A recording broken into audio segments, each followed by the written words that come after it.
Where's the ding? There's usually a ding. Go!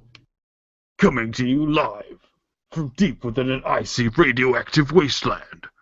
We are the survivors of the social justice zombie apocalypse.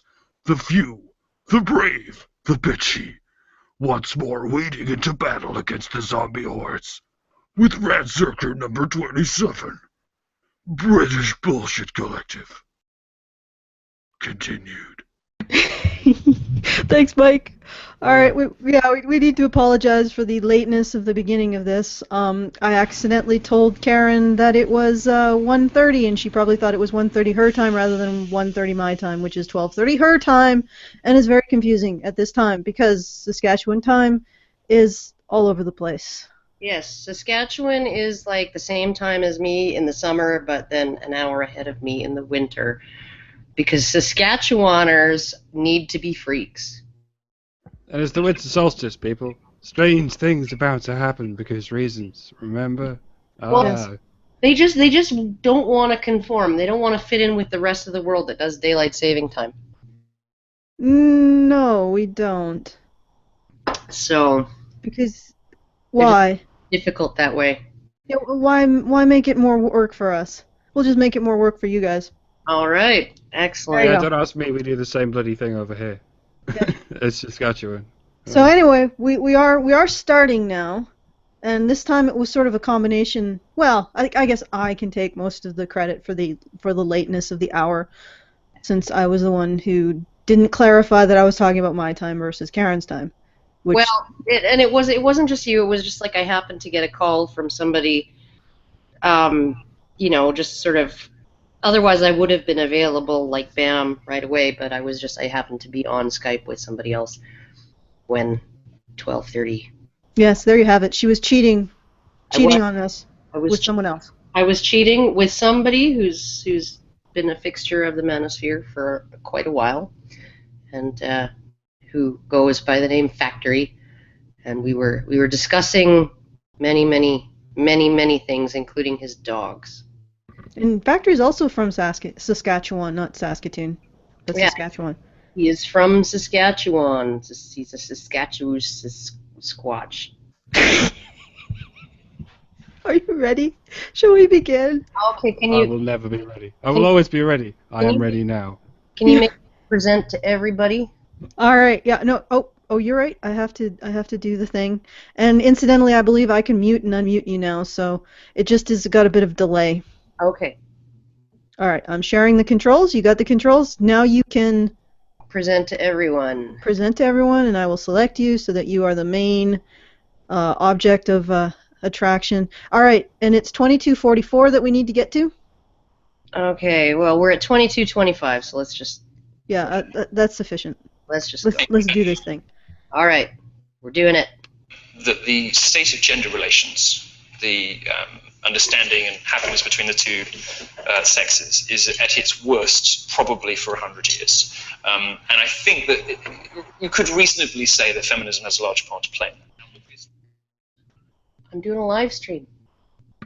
With who do I always do live streams with? I'm here with Alison and the doctor. Look, you could give me some of that. I love you. I only paused it because we have to pause it every 20 seconds. Yeah, okay. People are complaining about saying I paused it because I only have... Okay, so maybe use a safe word, like, Banana. Banana. All right. Now I find these views surprising.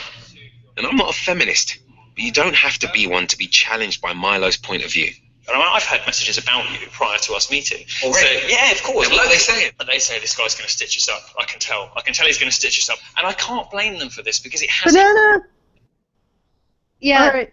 Yeah, well, Milo, the people who warned you that you were going to stitch him, he stitched you guys up so fucking... At least Roosh. So badly. So badly you could see the track marks from orbit. I mean, we all know how videos are edited now. We watched, like... fucking Charlie Brooker doing all this shit.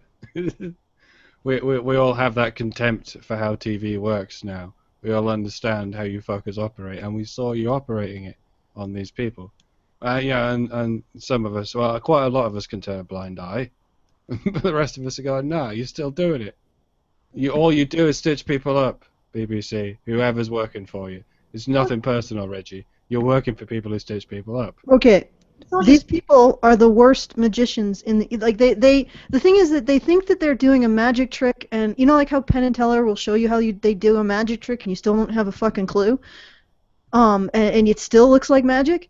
They think that they can show you the magic tricks they do, and you won't notice. The unfortunate problem is that their magic trick is, hey, look over there. Whoops. Yeah. Here, watch while we splice these two halves of sentences together. And then they run away. Whoop, whoop, whoop, whoop, whoop, whoop. Ha, we deceived you. Not really. Fry did it. Anyone who watches us more than twice is just fucking autistic, and that's the only problem. Yeah, fucking autistic people. I just, like, honestly, like, what does he expect? Did he do any research whatsoever into mainstream media pieces on the manosphere? Like, did he do any research at all? You know, in terms of how we get presented in the mainstream, and then maybe see some of the response articles on A Voice for Men, you know, like go in and read, you know, what A Voice for Men has to say about that GQ article by Jeff Charlotte or whatever the fuck his name was. Like, did he do any fucking research whatsoever that might possibly lead him to understand why people would be wary of his intentions?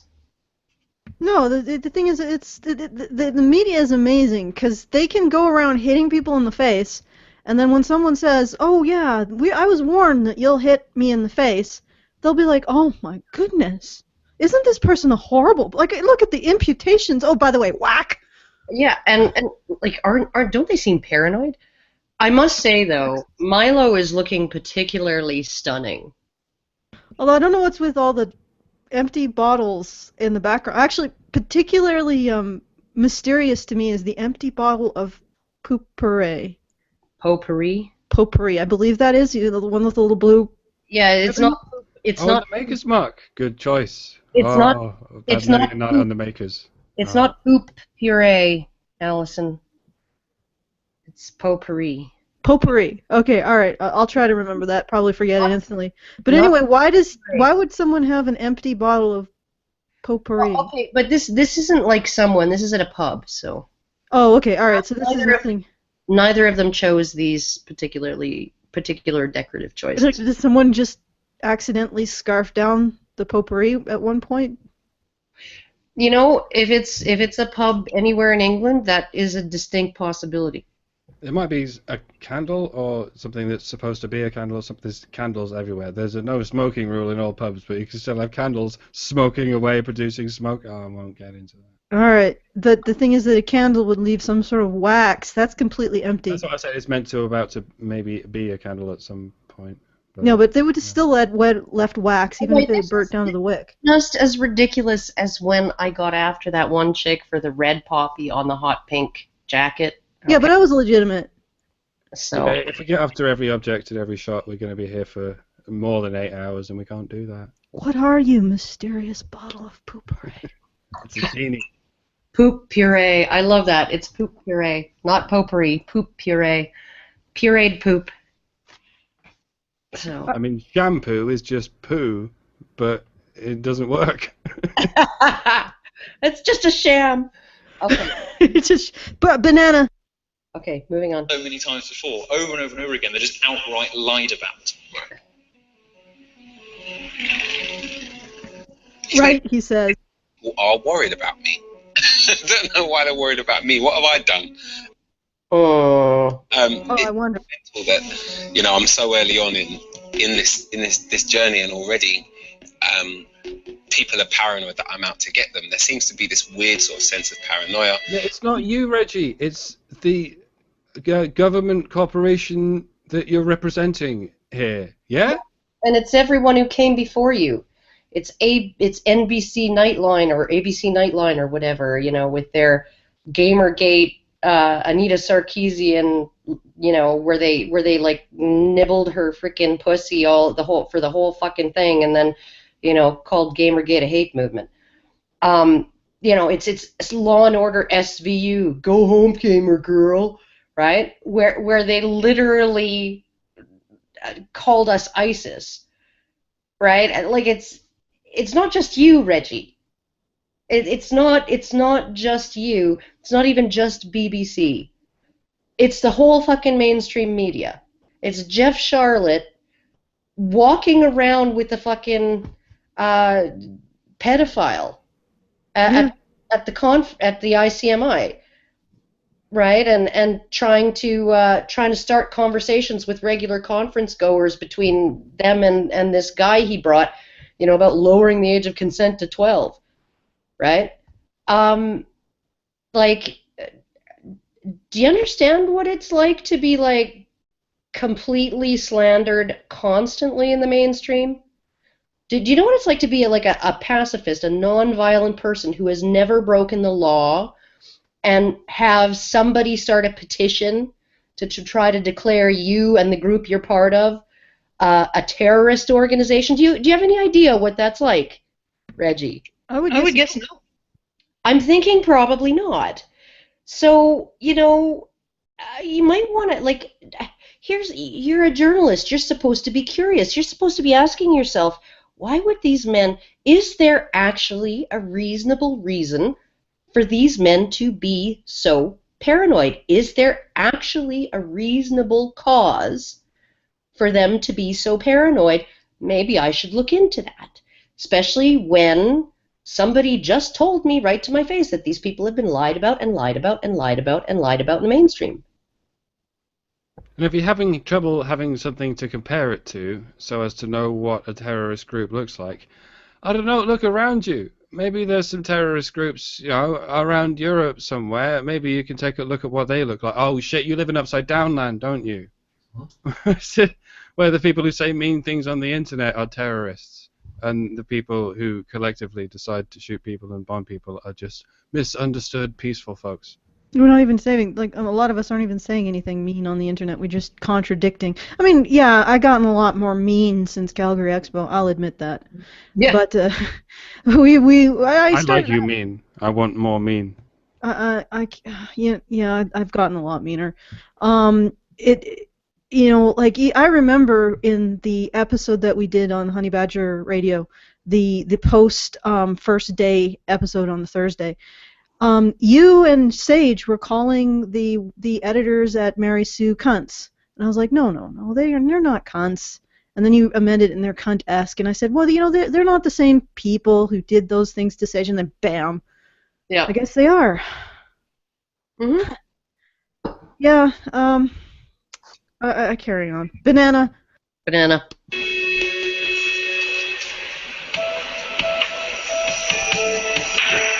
It's frustrating to be judged before I've even begun. Oh, yeah? Yeah. Oh, my fucking God! Is that frustrating, Reggie? My heart bleeds, frustrating? Reggie. It's just gushing. Look at all this blood gushing out of my heart as it bleeds for you, Reg. Oh, is it frustrating to be judged? To be prejudged? Cue the sad violin music. Holy fucking God. All right, Banana. I want to see if I can persuade anyone from these secretive online groups to meet me face to face. On top of my list, these guys. MGTOW, which stands for Men Going Their Own Way. It's a website only for men, and they've got the best logo ever. Their logo is essentially a man kneeling to a... Well, if it fits. So MGTOW was a website once upon a time, right? And then it went away. No, I think there's still like MGTOW forums or whatever. I don't go there, but for him to present it as a single website, I'm pretty sure he said just now it's a website. When it's I think there's more than that. I think there is a website that he's looking at, but yeah, no, he's kind of thinking it's like all just this one particular forum rather than a whole cluster of different, websites and resources and forums and channels and stuff. So, but all right, moving on. It seems conveniently easier to demonize than good old fashioned A Voice for Men, isn't it? Well, I don't know. I like Paul would have spoken to him, and Paul would have put him in touch with somebody in the UK who would have spoken to him face to Well, face. yeah, you Mike Buchanan, right? Mike Buchanan or Martin Dobney or Glenn Poole or frickin' Oh, Aaron Pizzi. Aaron Pizzi or frickin' the guy who wrote, I would even take Quiet Riot Girl. yeah, or the guy who wrote Stand By Your Manhood. Oh, I wish I could fucking remember. I can never remember his name. Peter Lloyd or Neil Linden, right? There's a whole bunch of men and women in the UK that A Voice for Men could have connected this guy with, who would have been willing to speak with him face to face, just like Milo. Right? So. Yep. And I noticed that, neither hide nor hair of any female men's rights activist at all. Yeah, well, but we're technically, we don't exist, so. Shh, don't. Banana. Woman holding up his credit card, it's phenomenal. Let's dig a bit deeper, shall we? One of the most popular posts on here is marriage, mortgage, kids, ... Fuck that shit. There's quite a lot of like musical genres that are quite happy with that sort of message, right? And also, I fuck noticed bitches get money sort of ethos, yeah. Well, not just, and there's also the entire genre of a social movement that says that marriage is oppressive to women. Yep. But when men say it, somehow, it goes through the filter of we pay attention and care about what men say and judge it more harshly than women. Yeah, this looks like Barbarossa's. His little opening, his intro, animated intro. But anyhow, moving on. It just reminds me of his, so I don't know if he's got anything to do with this. What website. Karen is describing? Sorry, Karen. What Karen is describing is a detour sign, road sign in flames, as the logo, and it is pretty cool. But she's suggesting it's probably Barbarossa's. But anyway, Banana. Yeah, it just from his more recent videos. Clearly spent money on it. So you might think someone involved would be happy to explain. Clearly spent money on it. I've got quite a lot of animations, and alright, most of them look pretty fucking amateur, but you might look at them and spend, I clearly spent money. No, I didn't. I just spent a penny. Just lots of time, brow. Yeah, actually, the flame animation isn't that difficult, and I noticed there was a particle effect. You could probably be able, if you had a subscription to Adobe Creative Suite and you spent a little time looking on YouTube, you could probably do those particular animations, in a day. Well, I mean, like the animations that I've used, right? The pink one with the butterfly that gets fried, and then the more sleek one with the and even the one with the bunny rabbit that like I land on and squish. They were all just made for me and donated. So yeah. So there you go. All right, moving on. Apparently not. There has been an awakening. Have you felt it? We actually managed to get in touch with the MGTOW people, and they were actually happy to meet me. They wanted to chat, and they wanted to allow me in to find out a little bit more about them and their beliefs. But they've had a massive U-turn, and off the back. They've had a massive U-turn because you are obviously looking to create a smear piece. Yeah, I think. You know what, Reggie? If you really want to dupe people in the future, you might want to drop the duping smile, because your little grin of contemptuous smugness really doesn't help. Yeah, no, it's essentially you were probably asking them questions in a leading way that or responding to their answers in such a way that led them to believe that your piece was not going to be fair, let alone sympathetic. So they said, see you later. You know, because that's what they do. So, all right, moving on. Of that U-turn, they have started discussing me and what it is I'm trying to achieve online. Now, when I say discussing, what I mean is putting up video blogs on YouTube. And it's not just the one video, there's shitloads. Yeah, well, because, you know. Have we forgotten the statistic of how many YouTube videos are uploaded every minute or something? It's something stupid, isn't it? Like millions. Yeah. So, but whatever. People are having an online discussion about, you know, a major media piece on MGTOW. Yeah, like they'd want to discuss it. All right. Oh, Paul Wilson. Okay, wait, before we continue, Banana. Or is that to start? Okay, give us a little bit of intro why you're groaning about Paul Wilson, or not. I don't know, like I know him from comment sections. I don't know his channel. But Oh, is he the one with the icon of the guy spanking the girl? No, I think, well, he had an icon of like a chimpanzee smoking or something like that, but his comments were always very kind of strange and out there. You know, Reggie, I'm really getting the feeling that you want to give this community a fair shake by going to the ones who are obviously screaming at individual molecules of air on corners, on street corners. Well, I don't know, because like I said, I've never seen Paul Wilson's channel.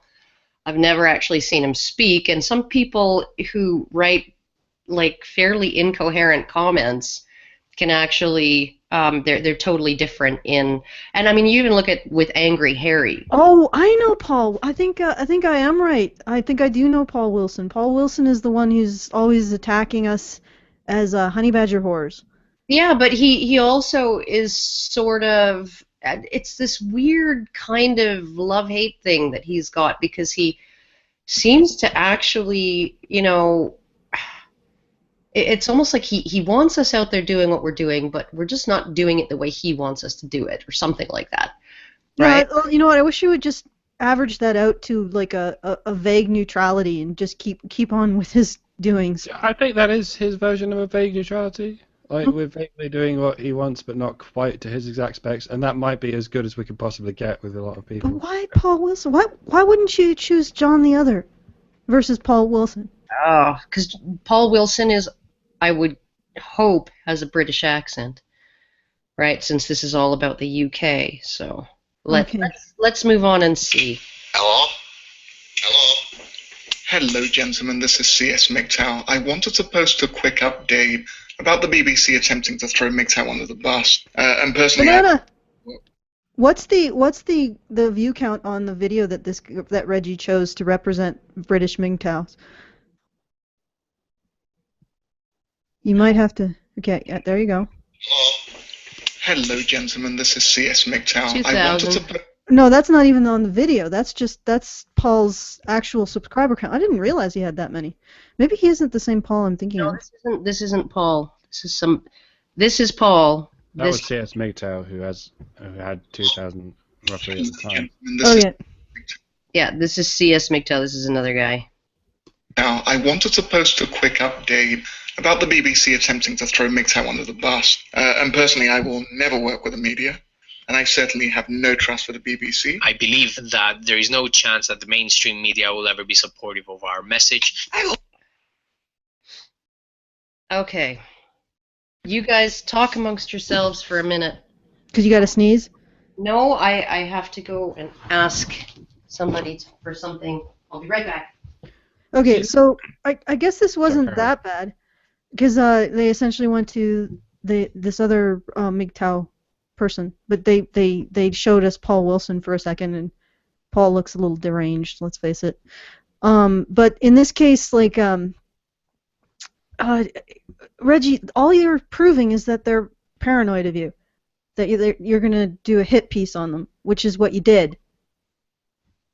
This is what's amazing about these people, is that they can turn around and say you're legitimate paranoia of them, and the way that they bully people is somehow absolves them of responsibility for having engaged in bullying. Yeah, it must have been a weird sort of decision. Like, where do we put the Roosh B piece, where we clearly perform a hit piece on him by chopping up what he has to say? Do we put that at the end, so that we justify their fears, or do we put it at the beginning and hope they completely forget about it by the time we're saying, oh, how weird is it that they're paranoid?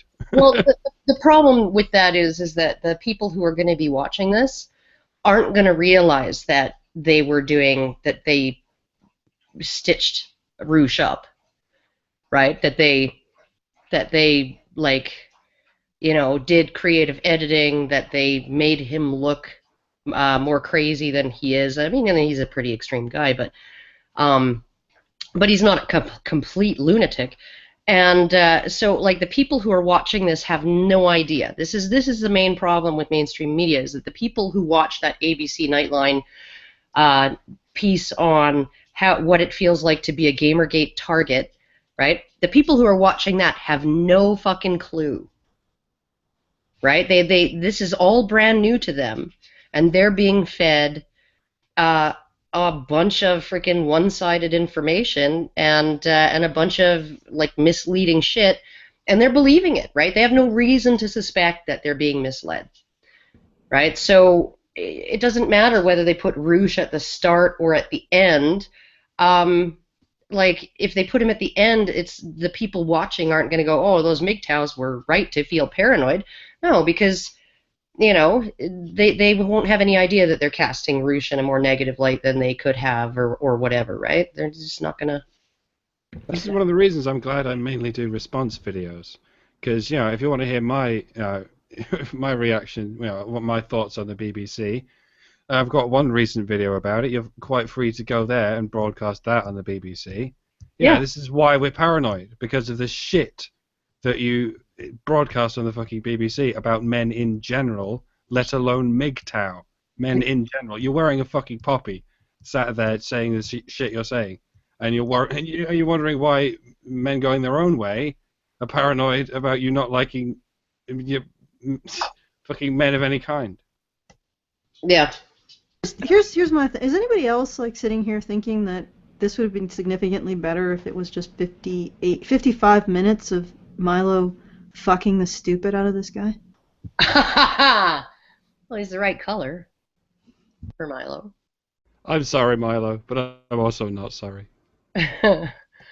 So, I'm just saying, because Milo likes him dark. So, anyhow, moving on. Now that we've Milo likes him all kinds of things. All right, last time I go there ever. Now that we've taken things in a completely inappropriate direction. Inappropriate? Banana. We haven't done anything yet.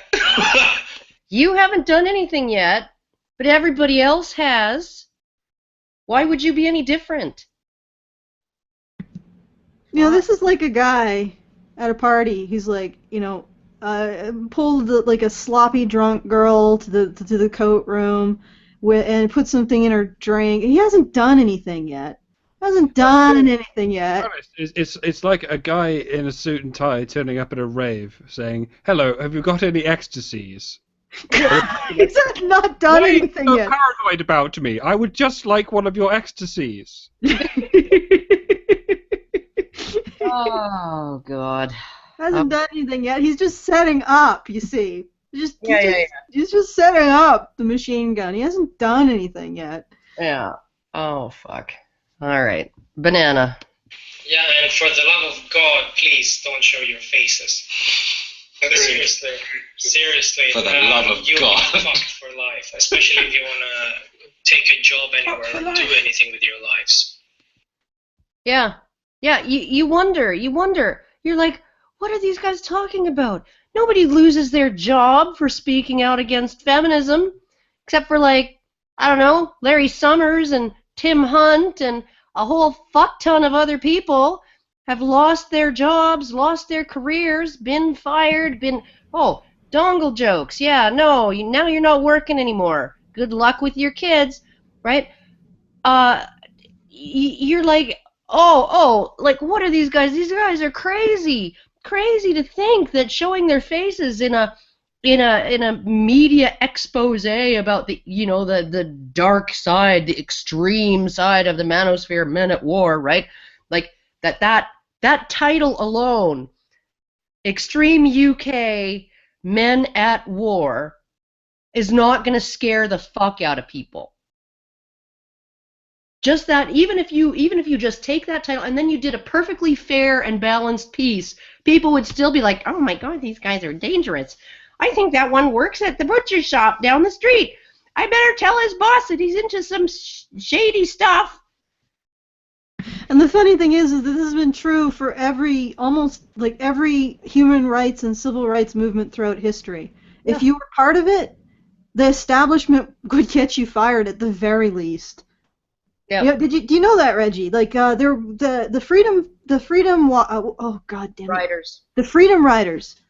They could only march about 6 black people in any particular city. That was like a big one.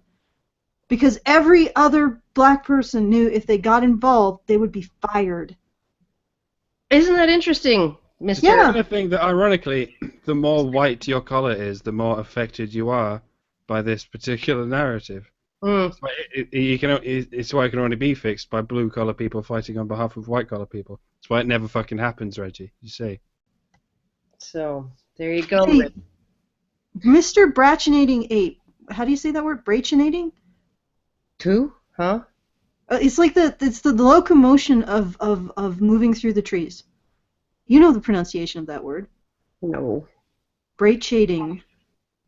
Oh, I knew that at one point in time when I took the course on primatology. Oh, I don't remember. Brachinating. Well, given that the French word for tree is arbre, we'll just call it arbitrating. Arbitrating ape. Waiting for a halt and catch fire call back. Arbitrary. There you go. You got it. I don't know how else I would be able to tie it in, so you'll have to be satisfied with that. Okay, Banana. Okay, Banana. Yeah. What? We haven't met anyone yet and put them on camera from MGTOW. How are we? Why do we have an agenda against the movement? That makes absolutely no sense. Some of these because everybody does. Everybody in the mainstream does, except Breitbart. Anti-BBC videos have had thousands of views already. So maybe YouTube is the best way to try and set up a talk. This could be the worst idea ever, but I think it's worth having a crack at. Hello there, MGTOW. My name is Reggie Yates. Some of you know that. Okay, he put out this video and he's like, no, honest. Honest, drink this drink. It's got nothing in it. Yeah, just ignore the bad taste. Have you heard of Hangouts now? You can have conversations with people rather than reading from the script that your producer gave you. Yeah, it's like he could actually just talk to people, just even over the phone or whatever. Yeah, people are starting to not want to talk to the news, and this is really what needs to happen more. Mm. Just don't talk. In fact, don't talk to them if they want you to go up out of whatever place you are and aren't able to record what you talk. Definitely don't talk to them unless you can record. Because if they can take you to some other place and you're not allowed to record, don't do it. Yeah, because you want to be able to put up the actual conversation that you had with them. Yeah, afterwards. Journalists are supposed to be people who want everything recorded. Surely. I mean, I know that's a bit sort of utopian thinking for a journalist, but surely a journalist should not ever object to a thing being recorded. So if they do, maybe they're not the most ethical journalist in the world. Okay, I guarantee that what really happened here was Reggie was approaching people, or men in MGTOW who were in Britain, so could come into a studio where he would control the entire recording and could re-edit it and do whatever he wanted to. And they said, no, we'll let you interview us if it's in a situation where we can record the interview and actually upload the uncensored version. No, I think at this point they were all just like, yeah, no. Yeah, probably. I think at this point that there was just no trust at all, and I mean, like he from what I gather from what he said, he went onto the MGTOW.com forum, right, and sort of introduced himself and had a conversation, and on the basis of that conversation, everybody was like, yeah, no, this is probably not a good idea. So, all right, moving on. I'm in your world now. All that I want to do is make a program that features you and your beliefs, where they come from, and who exactly you are. So. Okay, you started with "I'm in your world now." Earlier on, you told Rouge V that you're engaged to be married. You're quite, by definition, not in their world now, are you? Yeah, well, he's like, I'll come onto your territory or whatever. I'll cross the enemy lines. I'll go into the demilitarized zone, right? Whatever. I don't know. I mean... Okay, from the chat, Surly FM, you guys' names are impossible, but I hope I got that close, says, yes, Senpai, they did want people to come into a studio. There you go. That's probably what made their whiskers quiver. Yeah, it's like you, Reggie, going into a club and then buying a drink for a woman before even asking her or being asked, and bringing it over after after hiding in a nook with your back turned, and then you bring it over and it's fizzing and you say, hey, would you like a drink? That's like you. This is essentially what you did to the MGTOWs. Why don't you come into the studio where you can't record anything? Yeah. It's like, why didn't you offer to meet them in a pub like you did with Milo? Mm-hmm. Mm-hmm. And well, even in a pub, I doubt Milo was able to record anything. Oh, are you kidding? You just turn on a recording app on your phone, stick it in your pocket. It actually comes through pretty clear. Seriously, my boyfriend did that when he was doing negotiations for his leaving his last job, because he didn't trust his employer for a good reason. But okay, banana. I do think there is a small chance that we may have a conversation, but I think it will be on their terms. And if that means it's a Google chat, if that means that it's via the comment section, so be it. It's 2015, damn it. Did he really just... Okay. Yeah, he really did. It's Yeah, like they're all hooked up to the same stupid memes. Yeah, well, it's 2015. He can do a fucking chat over Skype or some shit. It's 2015! There you go. It's the year that it is. But I'm still intrigued by that young guy standing on a soapbox in Hyde Park. Welcome to Feminist Idiocy. In contrast to feminist hypocrisy, this series is simply me explaining issues that feminists talk about that are ridiculous. Josh told the crowd to check out his videos on YouTube. So I have. And the content is far more extreme than any... Extreme?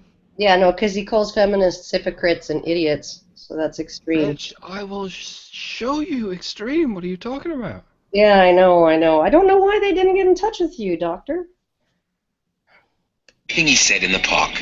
So the best way to discuss rape and the chances of it happening is to take the emotional element out of the question. Because that's why feminists are shitty at discussing rape. That was it. What on earth is it that is inspiring someone so young to say so much? And why does he feel as strongly as he does at such young?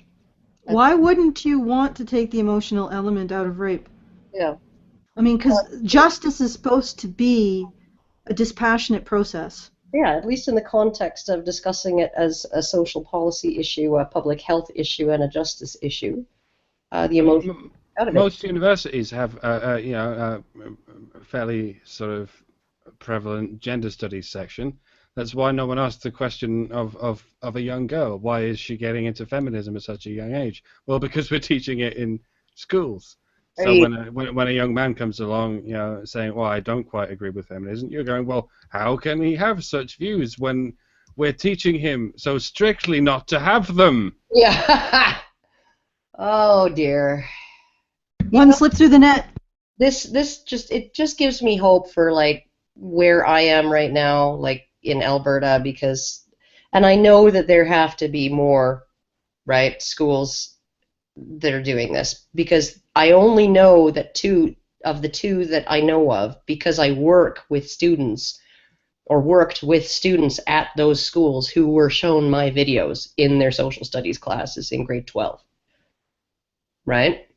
By a teacher who, we're teaching a unit on feminism, here's a counter argument, here's some counterpoints, here's a different point of view, right? So I know that that's happened in 2 high schools in my city, right? And the only reason I know about it is because I worked with some of the students that attended and saw that, right? So that can't be the only 2 classrooms that schools that include that. They can't be the only 2, just happen to be the ones who have students that work with me, right? There's got to be more. So I mean, like, at least there's some kind of counterpoint being shown in some classrooms in this province. As far as, we're going to do a unit on feminism, but we're also going to provide a counterpoint, a counter argument, a counter position, right? Which is really nice. But with a lot of other schools, it starts in middle school. It starts in middle school where they, learn about how feminism is the way and the light and the only true path to equality and tolerance for everybody and all of this stuff. And it's a 100% good movement, and it has never done anything wrong, and they never teach you about the suffragette bombers, or the assassination attempts that they made, or the, any of that. That's all just, thank you. That's all just like completely not part of the curriculum. The curriculum is all about the noble suffragettes and all of that, right? So this is why he's like, how on earth could a young man even think these things about feminism? Because he's been fed a steady stream of bullshit. Feminism is good. Feminism is good. Feminism is good. Feminism is good. Now repeat it back. Why does Reggie identify as a feminist? Okay, I'm going to mute and unmute you there. Ah, goodness. Yes, there we go. And then I'm going to unmute you, and hopefully... So the Google Plus is somewhat clunky to deal with. That's why we have to do it this way. It worked. Yeah, it does work. It works. We've discovered a way that is less painful than watching Karen, mute and unmute herself, which is good, but it would be nice if Google Plus, it may not even be Google Plus, it might just be my internet connection being slow, but regardless, why doesn't Reggie identify as a feminist if he can't stand... I mean, obviously, if you don't identify as a feminist, there's a reason. So why do you have a problem with someone pointing out feminist hypocrisy, or feminist lies, or feminist stupidity? Why would you have a problem with that?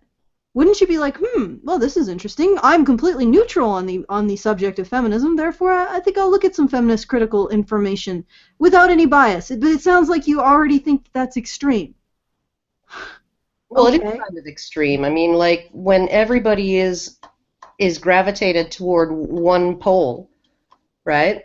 Then being, smack dab on the equator is extreme. I'm saying that his profession of neutrality, that he's saying he's not a feminist, doesn't sound like he's following through on what he said about himself. If he is not a feminist, if he is a neutral, he's not going to approach feminist critical statements. Well, just because he doesn't identify as a feminist doesn't mean he's neutral. He might just be one of those quasi-feminists who goes, well, I can't. I'm a filthy male, so I can't possibly bear the crown of feminism. I'm merely an ally. I'm one of those allies they speak. No. If you are going to say I'm not a feminist, if you're going to profess neutrality on an issue, you have to live up to that standard. And you're not, Reggie. You're not. All right. Banana. Age of 18, I wasn't thinking like this. Yeah, you weren't thinking like that, because you were like...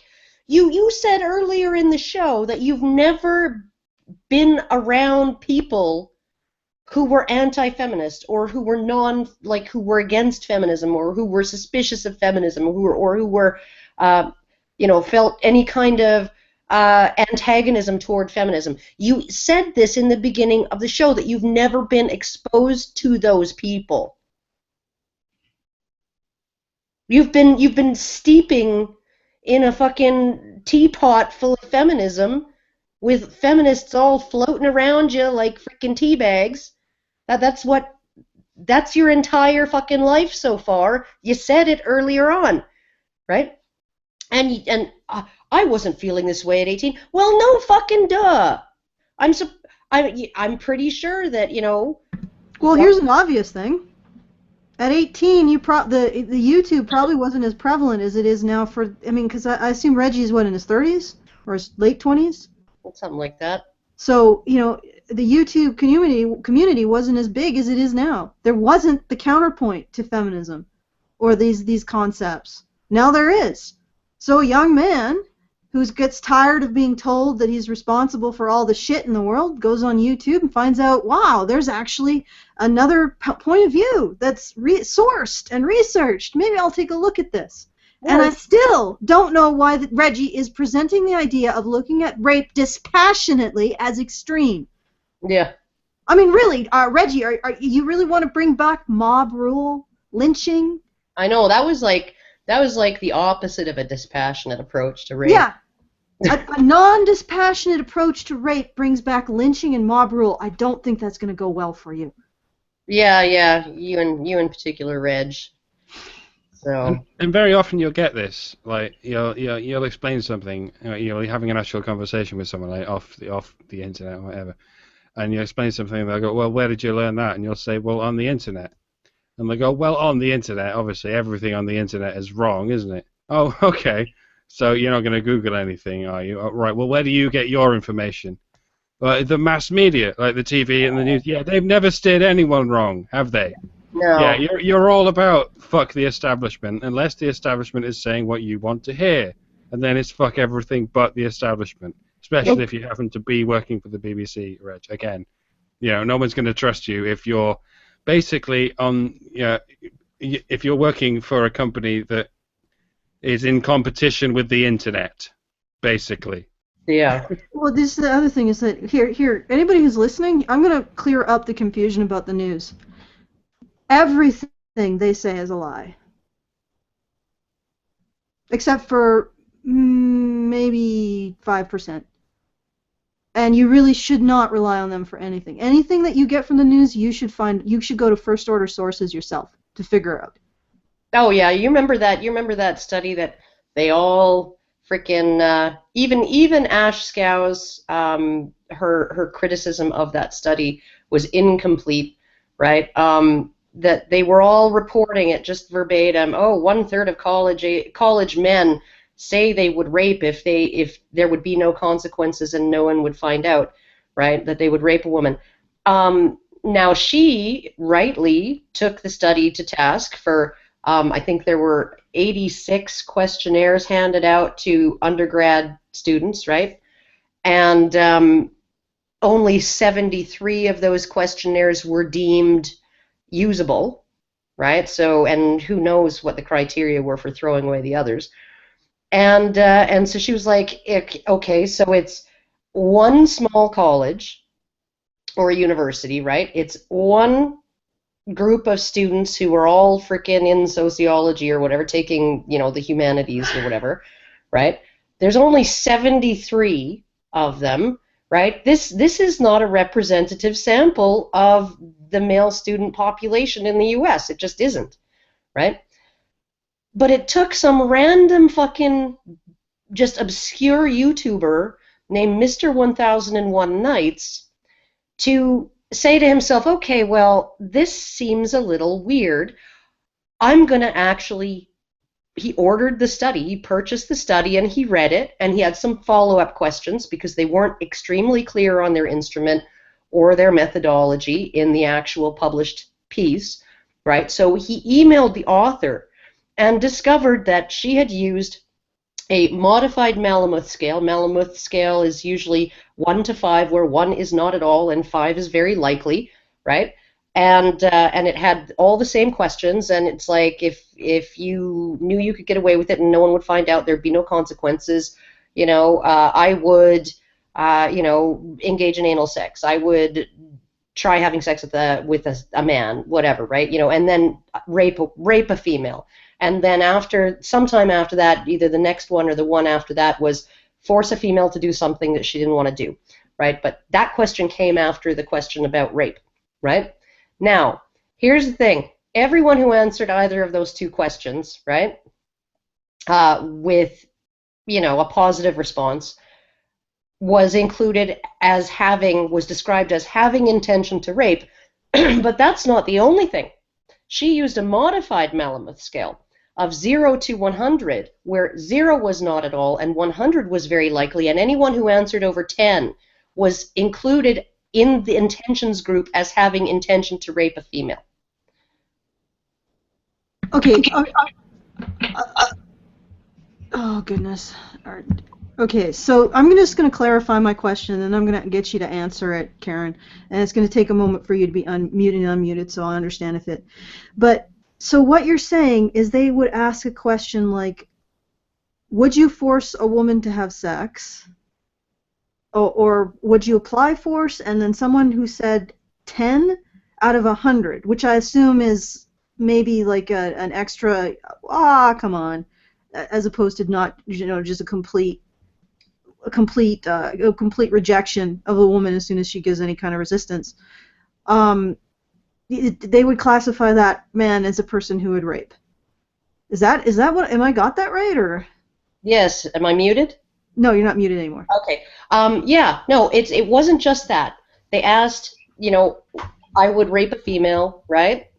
And then after that, they asked, I would force a female to do something that she didn't want to do, right? And one would assume, because the rape question was ahead of that one, that the people answering the survey would assume that question, whatever it pertained to, doesn't pertain to rape. So I would force my girlfriend to wear that sexy lingerie she says she's too fat for, or whatever, right? Or I would force her to go on a roller coaster, or whatever, right? But even if they already answered no to I would rape a female, if they answered anything other than not at all, so if they answered anything over 10, right, on a scale of 100 to I would force a female to do something she didn't want to do, right, that was, yes, she classified them as having intention to rape a female. And if you asked women, would you force a man into... She actually answered his email by saying, yes, anyone who answered over 10 was included in the intentions group, in the, quote, intentions group. If you ask a woman, would you force a man into parenthood through no choice of his own? Even if you got an honest answer, how many rapists would you get? 43% of women say yes, they would lie about birth control if they wanted a child, regardless of their partner's wishes. That survey sounds so goddamn vague. It sounds like complete rubbish. Oh, it is, and it was reported all over the fucking mainstream media, completely uncritically. Ash Scow was the only one who even looked into it and wrote a criticism of it and said, this is like really pushing the bounds of credulity, right? But even she didn't look into it and discover just how far it was pushing the bounds of credulity. I mean, if you look at the 1 to 5 scale, anything under 20 on the 0 to 100 scale should have been considered not at all, right? If it's segmented into 5 groups, right, or 5 sort of positions on the spectrum of 0 to 1. Oh yeah, I see what you're saying. Yeah. So anybody, the first number would be, if it was a 1 to 5, it would be not at all and definitely. 1 would be not at all and 5 would be definitely.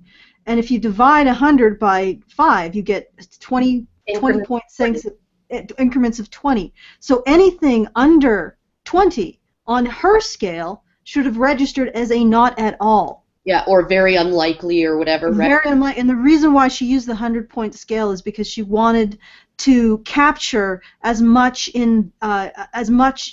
over the not at all. Like she wanted to capture the not at alls that would have been in the 5-point scale. The ones in not at all. Yep.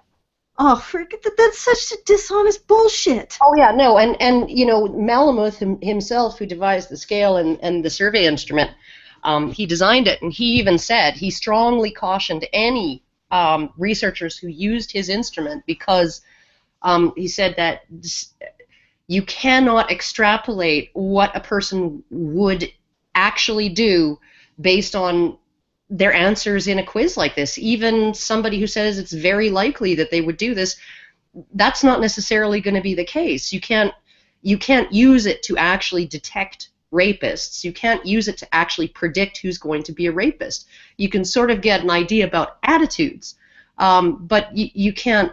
It's not predictive enough to be able to detect who's going to rape and who's not.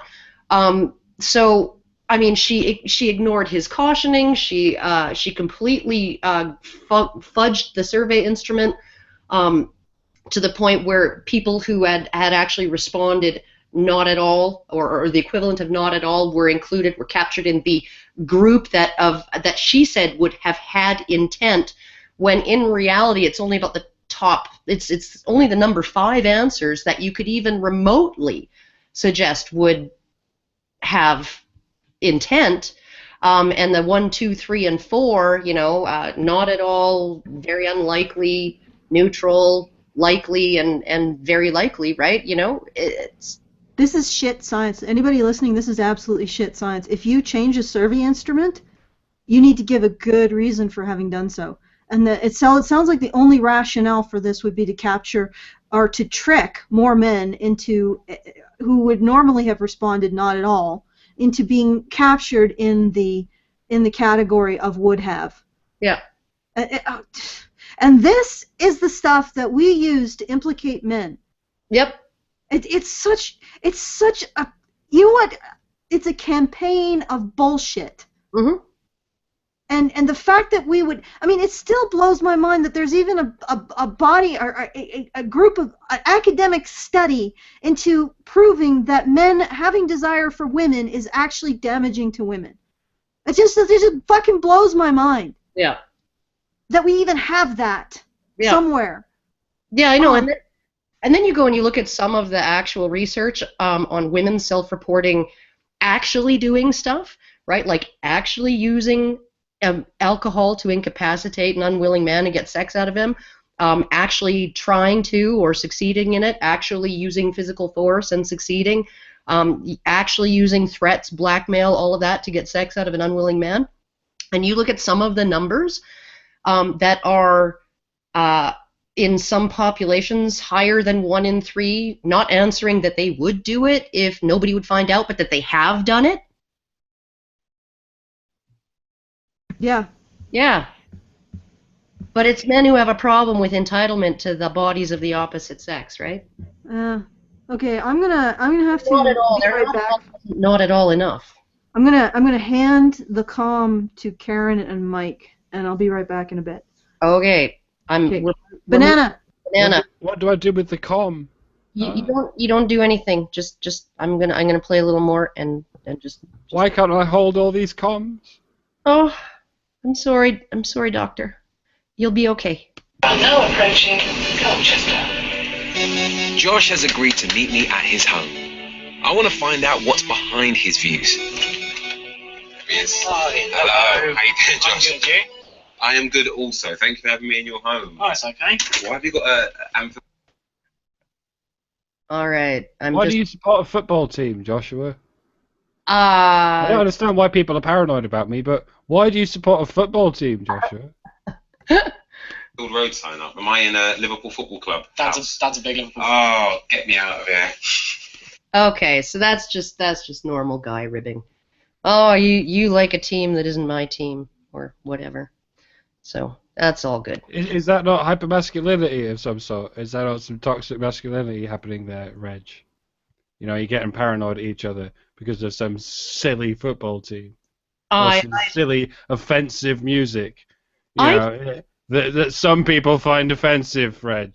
I just like that he's like, oh, you guys support a team that I don't support. Yeah, rubbish.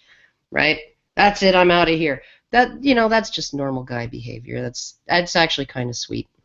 Until it comes to shit like this, where when men want a team, that's centered around men, not just kicking a pig's bladder around the field. There you go. You're quite happy with men having, fucking groups about that shit that happen to be mostly men. But when men get together and say, "Hey, what's it like being a man?" You're like, "Oh, why are these guys so paranoid and misogynist?" Yeah. Reg, right? Like, Put down the Kool-Aid, bro. Serious. Yeah, well. All right, banana. With your parents? Yeah, mum and dad. Okay. All right. It's the room. There we go. Right. Okay. What are you working on over here then? This is the script. A massive sort of document. Oh, so you write scripts for your videos? Yeah, I do script them. I used to not, but then I just ramble and go off on a tangent and have to edit loads of stuff out. So that's a script for part 1 of my drunk sex series. There we go. I like his hair. I gotta say, I like his hair since he got it cut nice and short, and he doesn't have that kind of, that swoop of bangs that he's always having to push out of his eyes. You can see his face. It's nice. Yeah, I still don't care what you do with your hair, Josh. Do anything. Just keep talking sense. Look at that, and he's really changed since like the last time I saw him doing like a video. He's looking more grown up. It reminds me how young he was when he started. Yeah, university does that to people. Well, I mean, just even the shape of his jaw, and and all of it, like it's the testosterone's obviously doing its job. So, all right, moving on.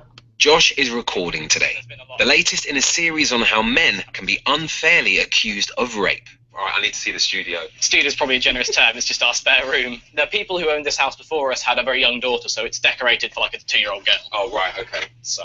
Oh, you weren't joking. No, it is. You really. Yeah, there you go. You weren't joking. I'm joking. You're not enforcing like traditionalist gender norms, are you there, Reg?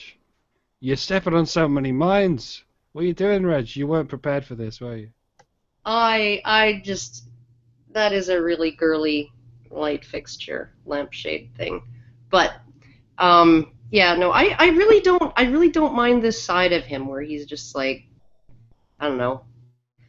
He's allowing that there are some things that are actually feminine. It's kind of, I would prefer that to, his demeanor of just being offended by everything. Yeah, I'm joking, Reg. Yeah, but yeah, saying that you're paranoid by all these things. I'm doing what you were doing just now. Yeah. There you go. All right, moving on. With the room in a sort of funny way. That's not a serious thing. Okay, so this is where you shoot your videos. This is it. Basically, yeah, it's a tiny little set. This is the chair. That is the chair. I sit in the chair. You're welcome to sit in the chair. This. Do you not think it's crazy that you're literally sat here in your spare room with a camcorder and a bit of a script, and suddenly people all over the world have access? Okay, banana. You're on the telly, Reggie. Well, I suppose you're sharing information. You both. Yeah, that's fair enough. Yeah, and that like people all of a sudden are watching his videos. It is a really weird thing. It is kind of crazy. It is weird. I think you and I both have something missing in our brain that makes us able to just go, yeah, whatever.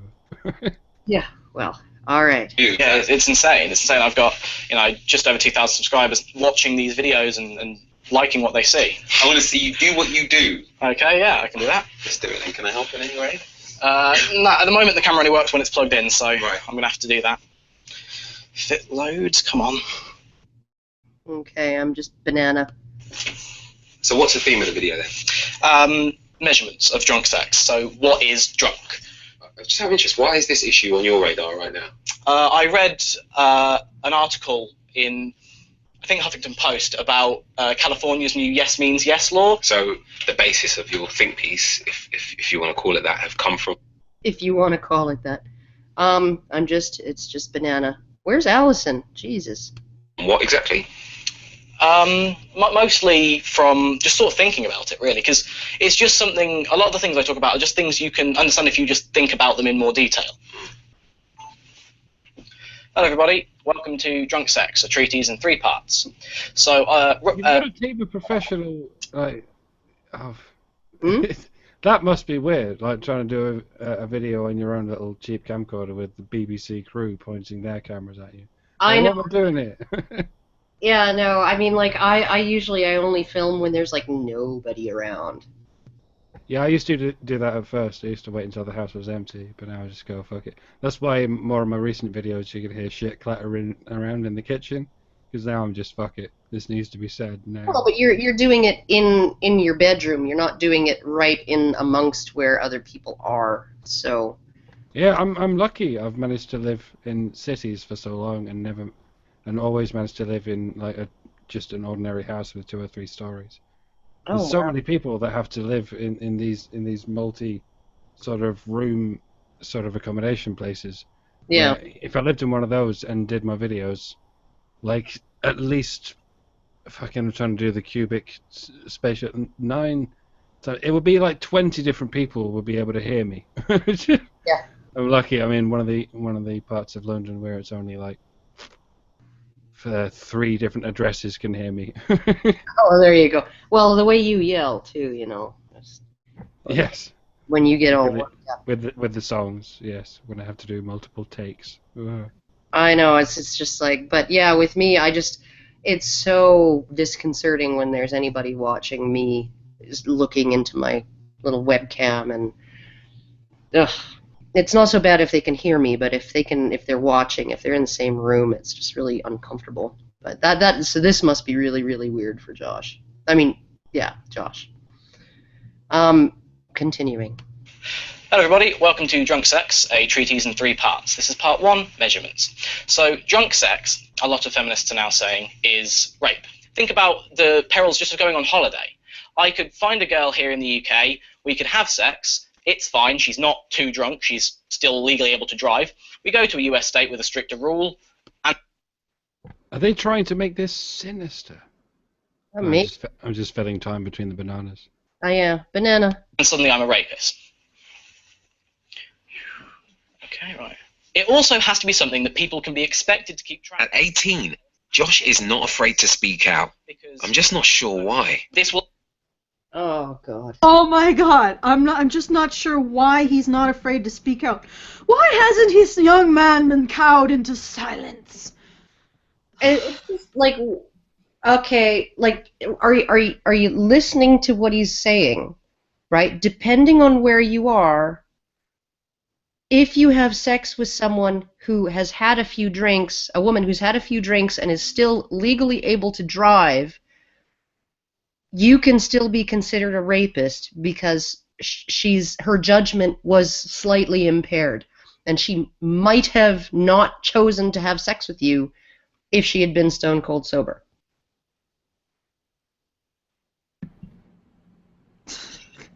And you can't figure out why this would concern a young man. You can't figure out why a young man would be concerned for other young men about this. I think that might be it.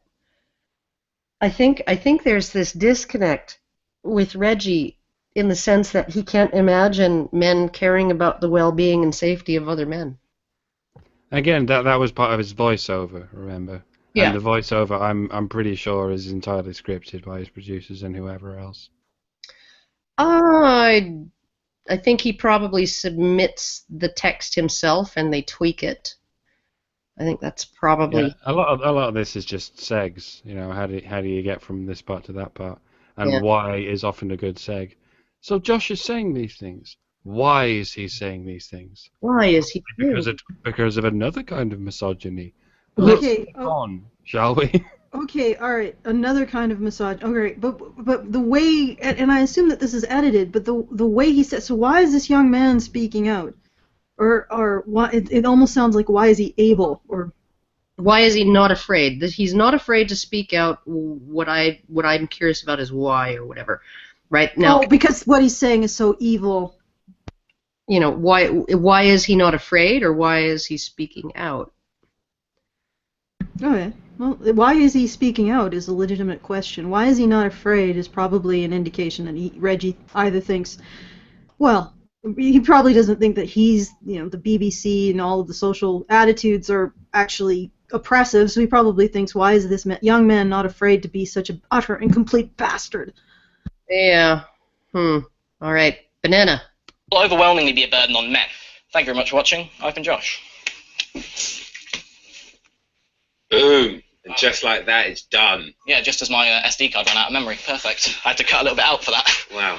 What's really fascinating about you, Josh, is your age. You are so young. And over the years, I've met activists all over the world. Is that the most fascinating thing about him? You just mentioned how out there his views are, Why are you suddenly going ageist? Okay, I wasn't. Sorry, carry on. I wasn't here for what exactly was Reggie being astounded at in terms of his Well, views. He just said that like Josh has like some of the most extreme views out of everybody that he's met so far. And what were they? Just the we should talk dispassionately about rape and. Okay, so I left like at 27 minutes, and Yeah. I'm back 3 minutes later, and Reggie still hasn't collected a single extreme view. Because yes, we should be dispassionate about rape, because when we're not dispassionate about rape, men end up being hung from the branches of trees. Hanged. And usually quite swarthy men, Reg. Yeah, Do well, you know what swarthy means, Reg? yeah, and also, there was a significant amount of other marginalized men, like the men in the past who weren't actually considered white enough to be Southern Europeans. Yeah, or And, white trash like the Irish. yeah, or white trash like the Irish, or men who were poor. They would also be lynched. So yeah, not regarding rape with a certain amount of dispassion actually leads to a great deal of injustice. And on a societal level, societies can be whipped into incredible psychotic fury by the alleged sexual threat that certain groups of men pose to their women. That's true. There have been many examples of this. And I know you're engaged to be married now, Reg, but before that happened, presumably, you got about a bit, you took a few chemicals, you bedded a few ladies, and what happens if at least 20 of those ladies step up and say, yes, I bedded him while he was on some chemicals? What happens then? Do you think your life is going to matter, Reg? There you go. Oh, no, and I wonder if there's a countdown till that happens. Oh, who knows? Maybe we should open an anonymous tip line.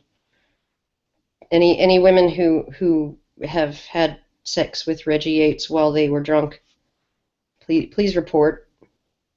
I don't even want to do that. I know. Report and go fuck yourselves. Yeah. All right, moving on. Reggie Yates is the shill for the BBC, and he's drunk the Kool-Aid, but he's very probably not a rapist. And please, don't react to him as though he is.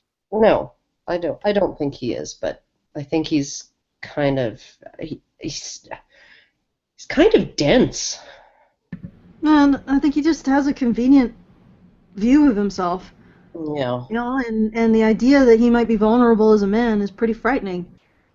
Well, or just something he can't even imagine because he's drunk so much of the feminist Kool-Aid that he feels like he's in the superior position in all things, and like he believes that he's privileged. He believes that he'll be believed over a woman. He believes that that nobody takes female rape victims seriously. He believes that men are going to be just automatically more trusted, and that men can get away with being raped, with raping women, and all of these things that the feminist movement tells men, right? That actually makes them feel like they're, even if they don't feel invulnerable, they feel like they're in an unassailable position of superiority as far as how society sees them. So, of course, it would never occur to him that he could actually find himself on the receiving end of some kind of horrible injustice on the part of, a woman who maybe has it in for him, or maybe she's just mentally ill and fucking imagined something, or whatever. I mean, like, there's all kinds of reasons women wrongfully accuse men. It's not always malice. Sometimes it's just a genuine mistake. Sometimes they were tripping on drugs and imagined things happening that didn't actually happen.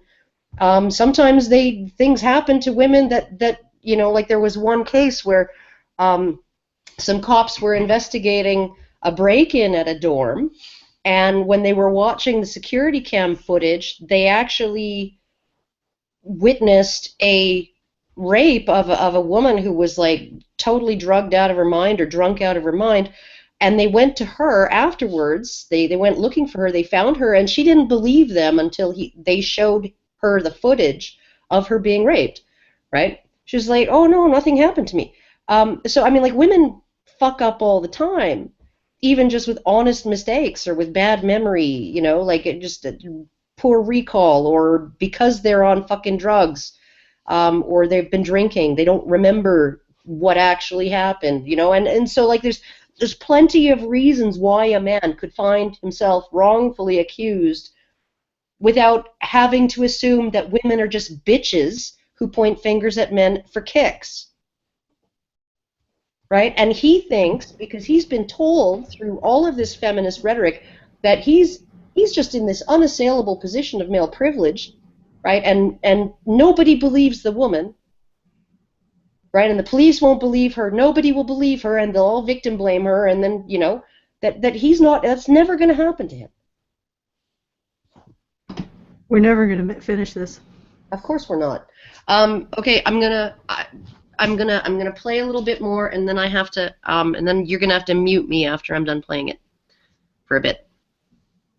Okay, and then you guys talk about this next. Different causes, and the thing that is consistent. And take her off from present as well, so she's not doing the same thing.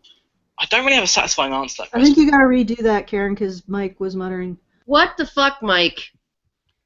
What? Are you quiet, Mike? Well, please.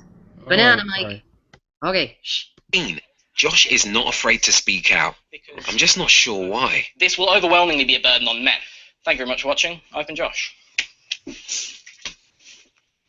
Boom. And just like that, it's done. Yeah, just as my SD card ran out of memory. Perfect. I had to cut a little bit out for that. Wow. Sorry. Where are these videos, by the way, Josh? Are you not putting them up because of the BBC? Oh my God. Sorry, banana. Sorry. Banana. Okay, I'm muting you now, Mike.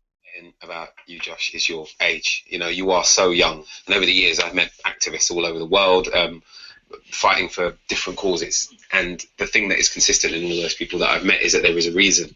Banana. Banana. What is your reason? I don't really have a satisfying answer to that question. People ask me it all the time, and it's not like I had some big life-changing experience like a lot of people do. You know, a lot of the people I speak to in the men's movement they went through a troubling divorce, or they were abused by a partner, or they were raped. It was never like that for me. As a living, I'd like to be, you know. Okay, I'm gonna go one more, and then you're gonna mute me, okay? Okay, are you gonna be gone long? I'm just gonna put some popcorn in for, you know, my guy here. So, all right. A men's issues speaker, or I'd like to join a think tank that talks about these issues, something like that. This is something I want to do for the rest of my life. You've got some stuff that she was given as a present. And is this Mum's Mum's or yours? That's Mum's. Okay, am I muted? No, you're not muted. Yeah, you're muted. All right. Oh, yes, you are. Sorry. That's okay, Mike. You don't have to be meek. That was a nice cat, Josh. I Yeah, don't why know was it scared away by the BBC? Did you notice that? I sort of noticed that. It didn't look scared. I mean, it looked pensive. I think I'm not very good at reading cats. Well, what happened was the BBC was sort of doing a video of it, and then it just scarpered. It's like, and it I was imagine like, they got lots of clips of it scarpering, and that was the closest they got to a clip of it not scarpering. Because it was it's sort of meandering, looking at the camera. In the one moment it didn't scamper. Oh, home. What happened to you, home? So, I guess they're trying to humanize him. I'm actually thinking as I watch this, wow. Oh, Karen's back. Well, sorta. Okay, well, I'm just thinking about this. I'm like, oh my God, get out of there. Get out of there before they strike. Yeah. I'm like, I'm like actually on the edge of my seat. What? Oh God, what was the kid's name again? Josh? Josh, yes. It was one of those J names. I'm like at the edge of my seat. It's almost like a horror movie. Get out of there before Reggie strikes, Josh. Just go. Run for your life. You're too young. You're too young to be destroyed by the BBC. He's gonna rape you in the mouth, Josh. Get out of there. Get out of there. Ow. Okay, we're gonna move on a little bit. Yes. Mine's in the sink, actually. You grab a seat out here. Look at this. Perfect. How do women react to your views? Particularly, well, your mum. I mean, you live at home. How does she react to some of the things that you say in your videos? Nothing I say in my video is anti-woman, but some women do treat it as if it's an attack on women. They do, but they're not. Sorry, my popcorn is popping right now. I'm just gonna. That's fine. We can hear it, but it's not too bad. Okay, I'm gonna play another little bit. It's good because it sets the atmosphere for like this being a horror film, and we're just waiting for Reggie to strike. Okay. Women's issues and feminism at all if I didn't think I needed to for men's issues. So if it wasn't the case that our domestic violence laws were heavily influenced by feminist academia, I wouldn't speak about it. What gets picked on? What is it that they jump on? I talk about false rape claims. I say false rape accusations are really harmful to someone's life. People have been... Okay. Comment. I gotta get the popcorn. That's an obvious statement. Like, it's so fucking obvious. And I'm sure that this is... Are these the extreme views that we're being shown? Or was, like... Why would Reggie say that this kid has such extreme views and then show this? Like, is that sort of poisoning the well? Because it strikes me as being slightly poisoning the well to do that. I mean, why not have this segment and then we could see that Reggie is totally full of shit when he says the kid has extreme views. Oh, of course. But anyone who talks about false rape accusations is extreme, just by definition, right? Particularly if what they want to focus on is how they harm men who are accused, rather than how they harm, female victims who, will be scrutinized because, and more closely scrutinized because, some women lie about rape, and that makes it more. I'm convinced, like, every time you mention rape with these people, they're going to put you in the final edit. Whatever you say about rape, if you use the word rape in any sentence, in any context, they go, right, we got you now. Because rape is the one crime that they own. Because it's the one crime that they've got everyone convinced can only be committed by one kind of person against a different kind of person. Yeah. Oh yeah, no, and the whole basis of the theory, like for that and for partner violence, right, is patriarchy, right? That's like the entire fucking thing. Rape is like freaking the keystone. Yeah, Susan Brown Miller and her she posited that that the oppression of women began when men discovered they could rape. Jesus Christ. All right, yeah, rape is their keystone. Yeah. Rape is their their I guess king chess piece. It's the fulcrum of all of their theorizing. It's like blasphemy or apostasy, it all begins with that or something, It all begins and ends with rape, which is why we end up talking about it so much. Well, yeah, that and vagina, like... Yeah, but the vagina is not, like, it isn't something that can create a moral hierarchy with themselves on the top and men on the bottom. That's true. But, like, I think partner violence is it's at least as effective for them. It has been. I mean, like, the only reason why it hasn't been quite as, sort of, why it hasn't retained its power, to this point, to the same extent that rape has, as being, like, completely owned by feminism, is because, I mean, if partner violence could only be committed by somebody slapping someone else with their dick, then sure. Right, but because anybody can hit, anybody can stab someone, anybody can hit somebody with an object, anybody can scream at somebody and call them belittling names and shame them and undermine their self-concept. Anybody can be abusive, right? And so there is more of an ability for just the public to conceptualize they may think it's rare or like, almost non-existent, but they can at least conceptualize the idea that a woman can be abusive, right? Physically abusive, verbally and psychologically and emotionally abusive, right? It's a lot more difficult to wrap your head around sexual violence perpetrated by women against men, particularly women against grown men, right? And so it's this beautiful, beautiful kind of kernel of patriarchy that if they can just keep the narrative, right, that rape is something that only men do, even if they're willing to admit that they sometimes do it to other men, that it is the purview of men to do it, and they do it to maintain power and to subjugate others, right? Then they're golden. As long as they can hold on to that, then their theories are all still valid. All of the theories that it's all interlocked and interwoven with, right? This whole patriarchy bullshit, right? Mm-hmm. So, all right. Gotta meet you. All right. So, what I wanted to point out is yeah, there is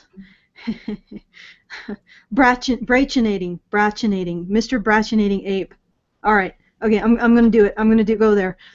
Yes, it is incredibly difficult for people to recognize the rape of men, or the sexual abuse of men. It's almost incomprehensible to people. I remember pointing out in a particular TV show of a woman essentially extorting sex out of a man by putting him in a position where if he didn't say yes, he would essentially go to jail. And the comments I got on Tumblr were, well, he did this other thing. He put himself in the vulnerable position, therefore it was justified. Oh my. Oh, and he's bigger, therefore he couldn't have possibly been raped. Okay, anyway, I'm going on. All right, I'm going to unmute you now, Karen, and we'll go on with the banana.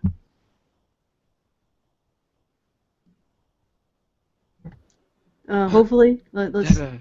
Not deader, no. Come on. Oh, okay. There we go. All right. Okay, banana. Killed by mobs without a court case ever taking place.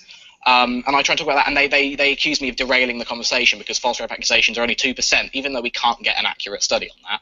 It's more you're not focusing on the right issues than you're actively promoting something that's anti-women. False rape claims are disgusting, and that's one of my worst nightmares, to be accused for a crime, serve time for something I definitely didn't do.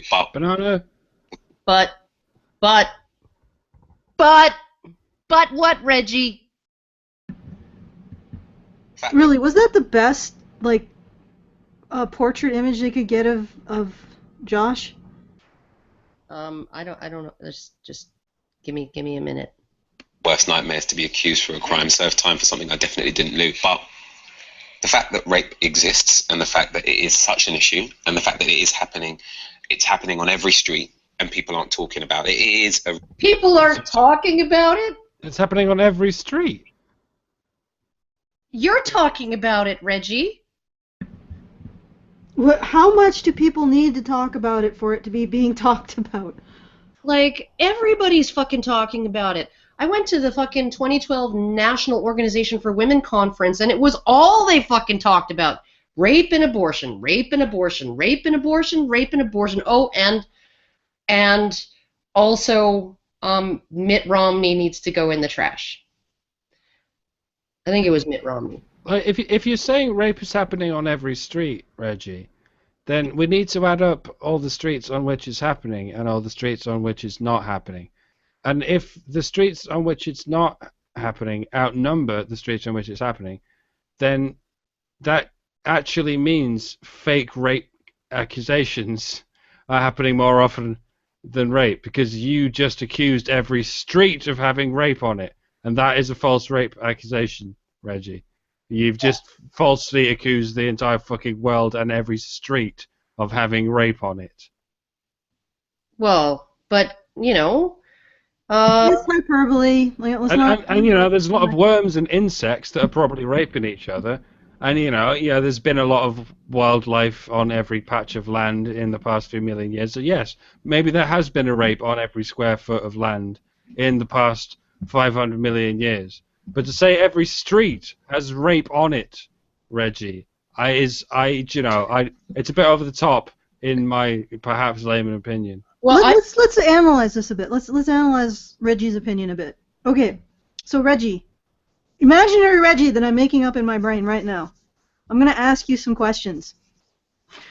Do you believe that male victims of female rapists because there exist male victims of female rapists who are not acknowledged, that we should prioritize rape as a problem over false rape accusations. Is this your logic?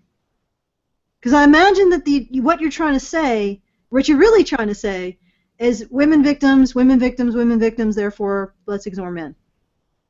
Well, that is what he's saying. That's what he's saying. Oh, that's like a big nightmare, and it would be like the worst thing, and to serve time for something I didn't do. But women are raped.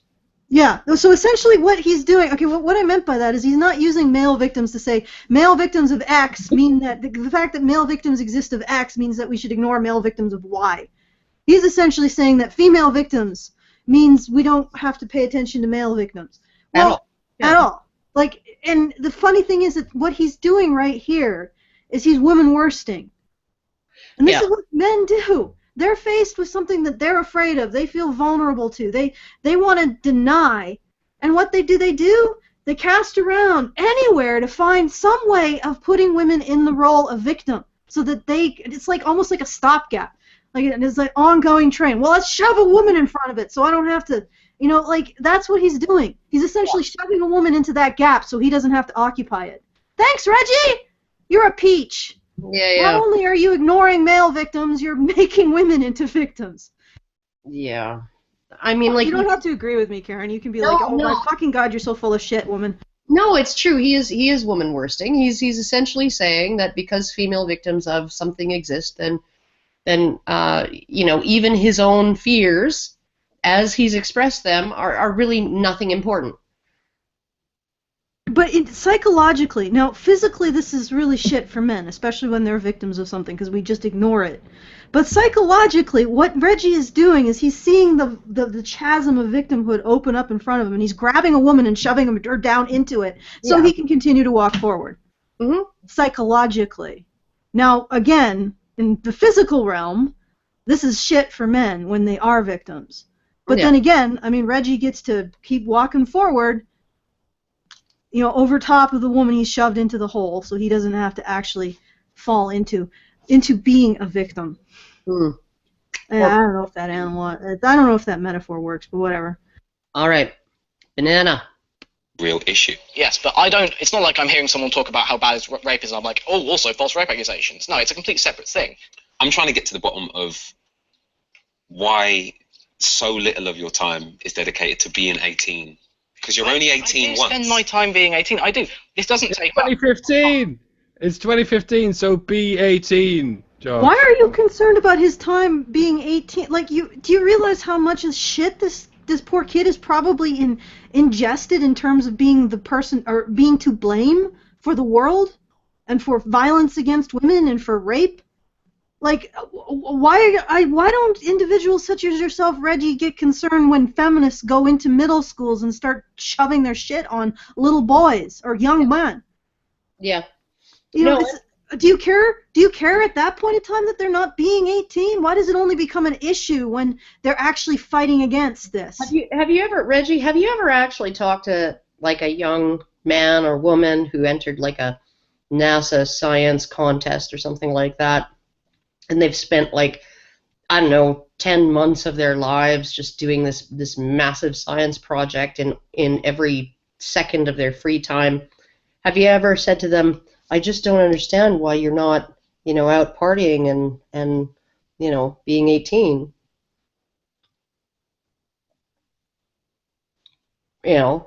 Like you're acting like because he's 18, he has to have a specific set of interests, and all of those interests are frivolous. Dating, partying, having fun, hanging out with mates, going to freaking football games, playing video games, whatever, right? All of those. Why aren't you getting someone knocked up, Josh? By the way, if you do that, we'll blame you for it. But why aren't you doing that? Yeah, and here's this kid who's devoting his life to something that he feels he's devoting his time, right? And not all of his time, but his free time, to something that he feels is important, that he's passionate about. And you're like, but you should just like set it down because it's too serious for a kid your age. Like, fuck you, Reggie. Why don't you actually discuss what he has to say? Reggie, have you ever actually gone up to a single mother who's like 18 and go like, I don't understand why you chose to have this baby, like, you know, because now you can't be 18. You can't have the life of an 18-year-old because you have this baby. Right. So like your choice to do that, to go through with pregnancy, is completely invalid in my eyes, because you should be, do All another. right. I'm going to put something out there. Is this documentary on why Josh isn't acting like an 18-year-old, or is it on the manosphere? Keep it to his opinions and his ideas. Don't try to paint this picture of some sort of poor youth corrupted by the idea that he isn't responsible for goddamn rape and domestic violence and everything bad in the world. Why don't you just keep it to the issues? Well, because that would actually. Because you'd fail! You'd fail so bad! It wouldn't be scary enough. You'd fail! If any of you just kept these things to the issues, to the statistics, to the reasoned arguments, you would fail so bad. It would be hilarious. Just like I pwned Charlotte so fucking bad at that goddamn bar we went to. I love that you call him Charlotte, because his name is actually Charlotte, but when you call him Charlotte, it's like a little bit of poop in everyone's pants. Okay, well, Charlotte. It's anyway, so I mean, he's the one who planted the pedophile at the International Conference for Men's Issues to do this kind of crap, to try to distract from anything but the issues, anything but discussing the issues. And when we did discuss the issues at that restaurant that we went to, I pwned his ass so fucking hard. He was so pig ignorant of everything.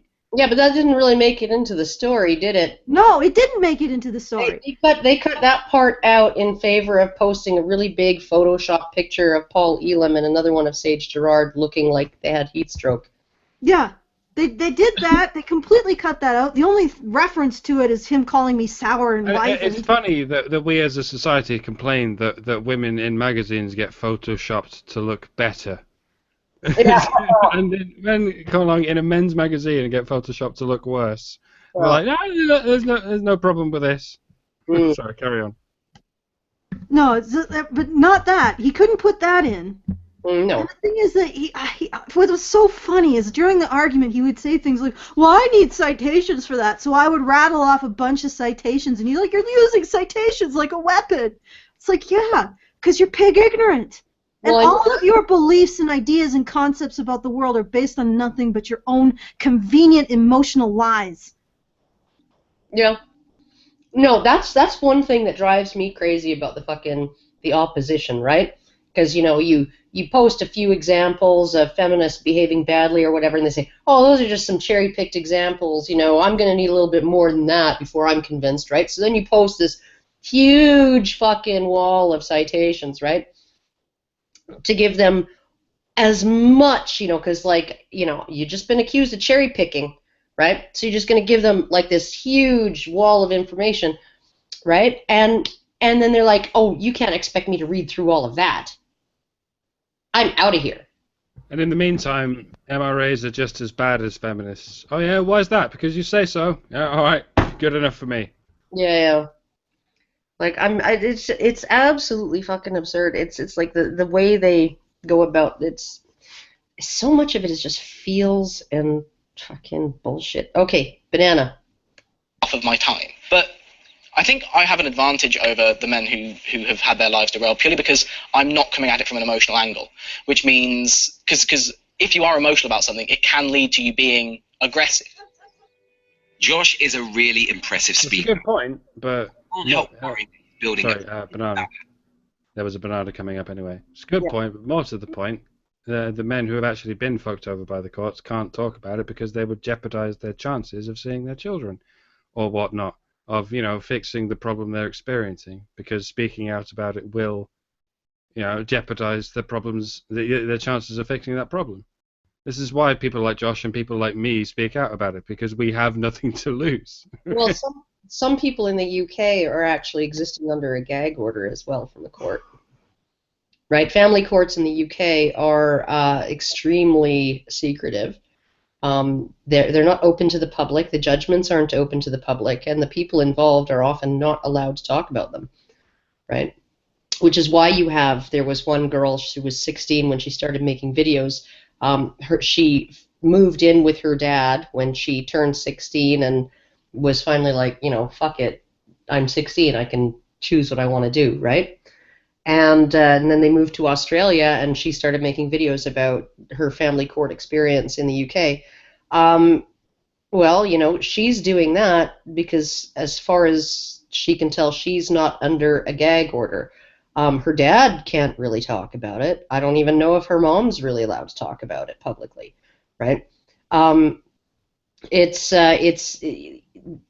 not just about jeopardizing your case. It's actually about going to prison for contempt of court for talking about it, for talking about specifics of your case. So ask yourself how many of these men are out there. You can't possibly know. You talk about unreported rapes. Well, how many unreported cases of this are out there?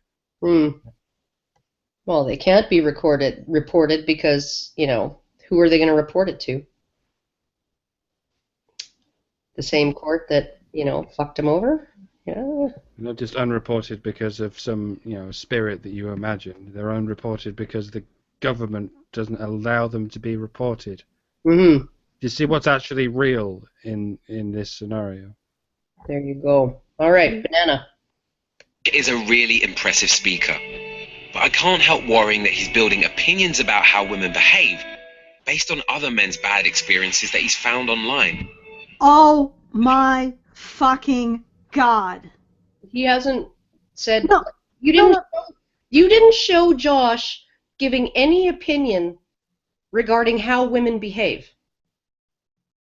But it's okay to teach kids how men as a group behave based on the anecdotal evidence of some women who have been victims of men. Yep. Oh, it's okay to go into a middle school and have all of the boys attend an assembly and stand up and pledge to end violence against women and girls and to never harm a woman or a child, and to take responsibility for the problem of partner violence and family violence. That's totally okay. Yeah. Totally fine. Yeah, that's fine. And then you wonder why there are kids like Josh O'Brien. Like maybe you're too old to have, been brought up in the new system, right? The system where every 16-year-old kid gets a feminist book for free, given away, given to them, or a system where feminists in the UK are saying, all of our children should be educated to become feminists starting in primary school. Maybe you missed all of that, right? Maybe you didn't grow up in the midst of that, and you haven't been paying attention to what's been going on in schools for these fucking boys. These boys who know their teachers have it in for them, particularly their female teachers, who grade them, give them lower grades based on the same work than their female freaking classmates. Who are more likely to be suspended, more likely to be given detention, more likely to be expelled, more likely to be punished, more likely to get in trouble, more likely to have extra help with behavioral problems and freaking learning disabilities that actually aren't behavioral problems or learning disabilities in a lot of cases, right? That they're more likely to be put on fucking drugs to make them compliant and easy to deal with, right? And then they get marched into these fucking assemblies, right? In the UK, in the US, it's just an assembly where they have to hear about some guy who murdered his wife, right? And then stand up and give a solemn oath to never do that. I'll never murder my wife when I grow up, right? Because, hey, that's just what boys do. They grow up to murder their wives. In in Sweden, right? You got middle school students watching a freaking dramatic, sort of poetic play based on the Scum Manifesto, where the girls sit on nice chairs with candy and the boys sit on the floor with nothing, right? And at several intervals in the dialogue by the woman on the stage, she just turns and screams profanities at these boys, right, about what scum they are, right? You know, that's what I want my kid to be doing in grade 7. And now it's like, oh, now I'm getting an echo from Karen. First time. How do we? Yeah, basically, they're saying this young man identifies more with the Magna Carta than with the Communist Manifesto, and he's not afraid to say so. Why on earth is that, great British public? I mean, Sorry. Oh my. All right. Yeah. Okay. Yeah. You're good. You're good. Go for it. Okay. Banana. The chance to live his own life. And there is nothing wrong with fighting for men's rights. There is nothing wrong with believing that there should be equality. But when Good. But then he says, but. Show us your butt, Reggie. Yeah, I want to see your butt, Reg. Present your ass. Okay. with fighting for men's rights, there is nothing wrong with believing that there should be equality. But when your own personal experience with women has been hard, has been unfavorable, and that then affects the way that you view the world. He didn't say a damn thing about his own personal experience. No, he did. He said the opposite.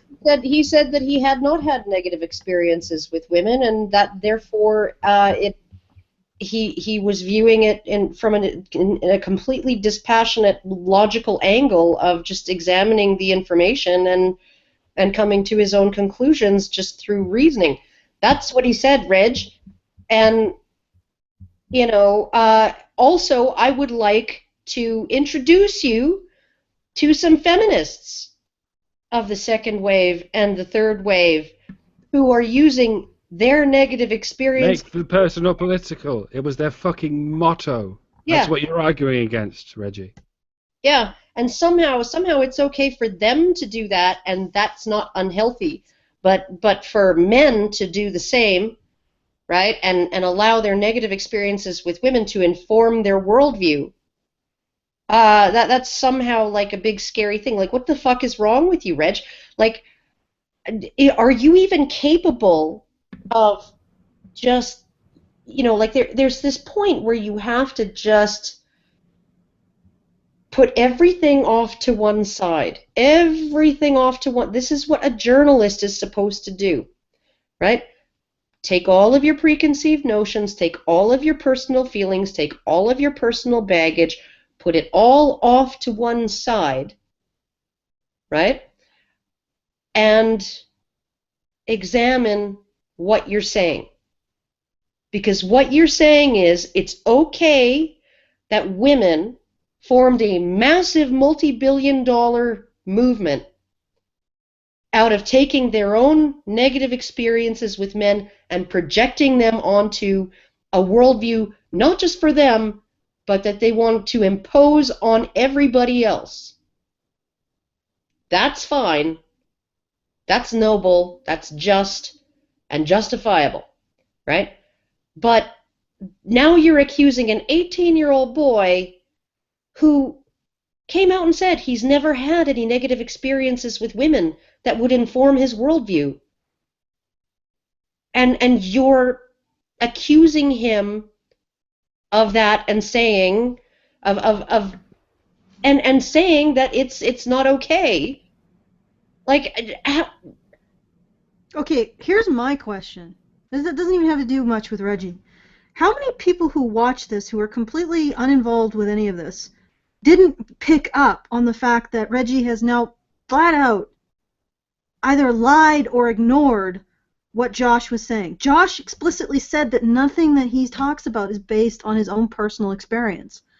And here Reggie has said, I'm worried about Josh's personal experience coloring his view.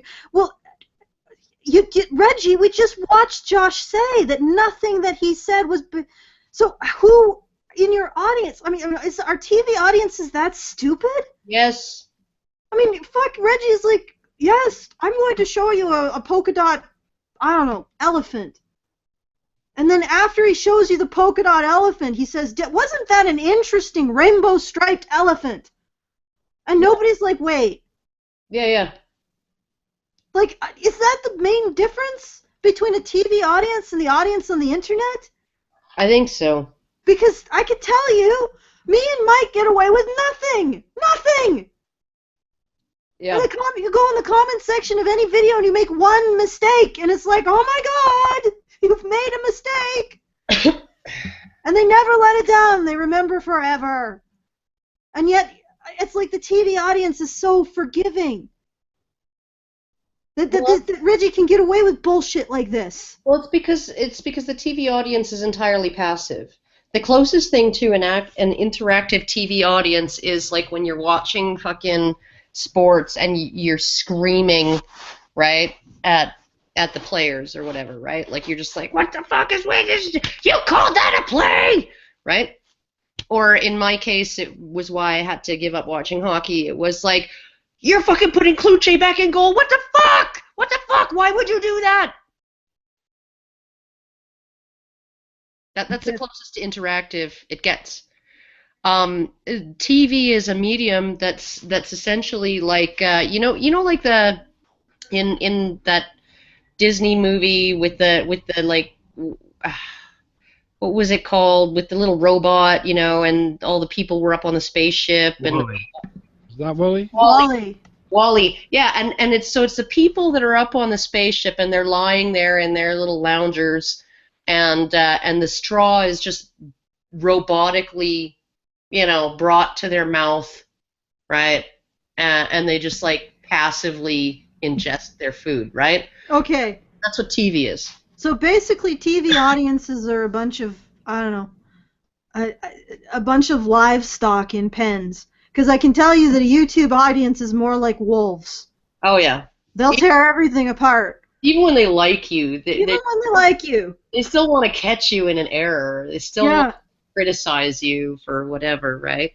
Yeah, they live and breathe for it. And it's fine, you know, that's fine. It's sometimes a little scary, but it's fine. I like it better than, like, getting just positive. I wouldn't want to ever just get positive feedback. Yeah, but yeah, he should have a YouTube you channel. end up in the classic Leigh Alexander abyss, where you reject everyone who has a bad word to say about you, and then you go, why does no one have a bad word to say about me? Yeah. Because you have no sense of self-awareness. Yeah. You know, we quite appreciate dissenting voices. Of course, we'll dissent right back at you. Yeah, it makes our sense of self-awareness better. You know, we we give as good as we take, but we appreciate you as much as you appreciate us. Yeah. Despite the fact that we can never really say it. Fuck you all, I love you. There you go. I hate you, don't leave me. No, okay. That's Banana. Borderline personality disorder, never mind. As the gospel is where things get dangerous, especially when you're looking at how many young men this is beginning to affect. Wait. What's beginning to affect? Being treated poorly by women? No. The worldview. The worldview that's based on, like, nothing. But some men's negative experiences with women. I think it's more based on some men's negative experiences with women followed by their negative experiences with the courts. Yeah, with the legal system and the social environment. Yeah. It's not about how women behave as much as it is about how women are allowed to behave toward men without any kind of restraint or constraint or punishment or, you know, discouragement or anything like that. In fact, they're incentivized in many cases to victimize men, and, you know, like, and it was the most amazing thing, because in that sort of it was an op-ed debate going on in major newspapers in the U.S. in the 1920s about maybe just giving women amnesty when they kill men. Because it was impossible to convict a woman. I mean, like, even if you look at Chicago, you know, that's that famous song, He Had It Coming, you know, and the one woman was like, oh, he smacked his gum really loud, and he had it coming, right? And that's about what it would take for a woman to be actually convicted of murdering a man, is like she did it because he smacked his gum too loud. That was, you know, but if she had any reason, like her heart was broken, or he hurt her feelings, or he, you know, she caught him kissing another woman, or what? Oh yeah, no, never convicted, not in a million years, right? And so they were having this discussion, this sort of national discussion about, you know, it's a waste of taxpayer dollars trying to prosecute these women when there's just no way to secure a conviction. They just keep getting let free. And at the very end of one of these articles was the comment that considering how easy it is for a woman to get away with murdering a man in America, it really says something about the nobility and excellence of women that so few of them do it.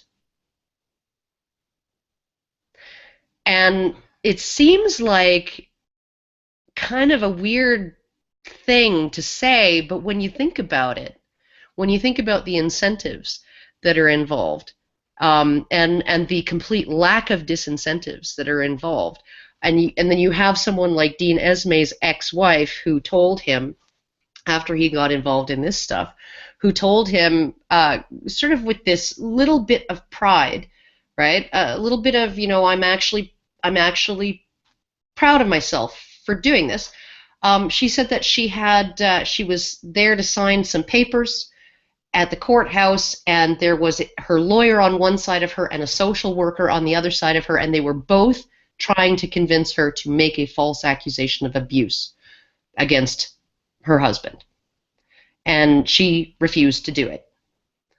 And this is the situation that women are in, right? Where it's not just that they can do it with impunity, but they actually have people, like a Greek chorus around them, encouraging them to do it. Oh, if you do this, right, it'll come out in the wash in a year, you know, he'll be found innocent and he won't be going to jail, but you'll have the house, you'll have the kids, you'll have alimony, you'll have child support, you'll have everything you want, and you'll have like the absolute upper hand, and he probably won't go to jail. So, you know, why wouldn't you do it? Yeah. Yeah. Well, I mean, I think that, you know, being a human being is, you know, maybe you shouldn't get a pat in the head for that, but also it is easier when you got a whole bunch of people goading you on to be evil. Yeah. So it's not just telling you that it's not evil. It's not evil. It's just how things are done. Yeah. Well, that's the way evil usually presents itself. But gamesmanship of divorce. Yeah. But the thing is that that's to simplify this all down to, oh, men have bad experiences with women. No. They have bad experiences with women followed by bad experiences with those women facilitated by the government, the law, and society. Yeah. So, yeah. And I'm not talking about, you know, like a woman being raped by a man and then the existence of due process preventing an immediate, like, mob mentality lynching kind of thing. I'm not talking about that. I'm talking about the additional abuse being facilitated by the government. Yeah, no, so it's like when I've compared rape and false rape accusations. I'm like, okay, so one guy held you down, took away your autonomy, and victimized you for a period of time, and then after that was over, you had the entire system, even if you couldn't get justice, even if you couldn't put him in prison, right, you still have an entire system there at your disposal to help you heal, to help you work through it, to help you recover, all of those things, right? You have all of those things. You have people who want to help you, right, because of what happened to you. Now, imagine you're falsely accused of rape. All of those systems that are available for a victim of rape, right, they're all now gonna hold you down while she continues fucking you, maybe for 18 years, right, of a prison sentence. Right. Well, I mean, we could even use a rape victim as an example in our society. Let's say a female rape victim, because you don't even want to tumble down the rabbit hole that is being a male rape victim. But the only thing our society hesitates helping female rape victims with is hurting another person. Yeah. That's the only thing that society hesitates. They'll give you services, they'll give you assistance, they'll listen. Like you'll have people help you get through the trauma, and the only thing that our society will hesitate in is enacting further, inflicting further harm in your name. Mm-hmm. And they'll want to know absolutely sure, with reasonable assurance, that if they are going to inflict further harm in your name, that it's justified. Yeah. That's completely different than the situation for men in the family courts. Because what's happening there is that the system is the instrument of rape. It's the instrument of abuse. It's the instrument of abuse. The system isn't hesitating to help men when it can inflict the damage on another person. The system is actually inflicting the damage. Yeah. Okay, so I don't know if that helps, but maybe we should. Banana. Well, it's basically, to summarize, this young man, Josh, came along not making the personal political at all. He's just making the political. If anything, the BBC came along and said, oh, here's a political stance. Let's make it personal by finding one of the persons who says it. And now the people at the BBC, namely Reggie, are saying it's wrong for these men to make the personal political. Mm-hmm. Even though, as I just said, they're doing the exact opposite, if anything. And in the meanwhile, completely forgetting that the whole point of feminism was making the personal political. So yeah, they're accusing men erroneously of doing the thing that feminists overtly do, and therefore these men are wrong and feminists are right. Welcome to Upside Down Land. Well, Reggie's where we live now. Reggie's doing a lot of projecting. Oh yeah. Okay, Banana. But at least Josh is prepared to stand up, be counted, and meet me. Oh my God. All right, so we have to talk while you deal with this. Why don't you just unplug your phone? Because I'm willing to stand up and be counted. There's one. Yeah, me too. I'm willing to be stand up and be counted as well. Actually, there's 4 of me because I have 3 puppets now. Yeah, if you had contacted, well, I don't know, would you have talked to Reggie, Mike? Probably not. The only person from the press I've spoken to is Martin Daubney, and even he thinks I'm paranoid because I recorded our conversation. Well, okay. I can understand why Martin Daubney might think that because of his record of speaking out about these issues and speaking out against feminists and saying feminism is full of bullshit when it comes to masculinity and men's issues. And honestly, men are sick and tired of being femsplained how we think and feel and why we do things. I only recorded my conversation with Martin because I was short on videos that month, and I thought, oh, maybe I can upload this, put it on the page, and people like it enough. But then I told him after. You shouldn't feel bad about that. I told him afterwards, oh, hey, that was pretty cool, I might upload it. And he went, oh, I didn't realize it was being recorded. I went, oh, didn't you? Oh, okay, I won't, it's okay. And now he thinks that I don't trust him. Oh. Yeah, there's a lot of, I wouldn't call it paranoia, but it's, people have got their wits about them in this business. Well, yeah, I mean, holy shit, do we ever? I thank God every day that Hannah came to me and was like, oh, I'm overhearing stuff in Calgary Expo that I'm not liking, and then Sage and everybody was like, oh well, we better start recording. Yeah. Everywhere we go. Yeah. Because things could have played out a lot differently if that hadn't been so. Yes, they could have. And it's interesting that the particular people who are against recording, because recordings are truth. Yeah. So you're against the truth. All right. Okay, but Banana. I said it earlier and I'll say it again. if you're a journalist, you should never object to anything being recorded. Yeah. Even a fucking public toilet. It's not your job to object to that being recorded. It's someone else's job. There you go. I'm gonna have to fucking backtrack on that at some point. But you know what I mean. Oh yeah, you're gonna Futrell. Where are you? Paging Futrell. Paging Banana. All right, Banana. Face to face. The men of MGTOW, not so much. But my video, well, let's just say that it's had a reaction. Fuck off. Fuck off, you BBC poodle. What's a BBC poodle? I don't even know what that is. It's like a lap Now, dog. we did hear back from the head honchos at MGTOW. They gave me one possible time to chat. But when I couldn't Okay, one possible time to chat. make that time work, the shutters came down. Back in the digital world, though, plenty of other people have had their say. There are tons of voices on here.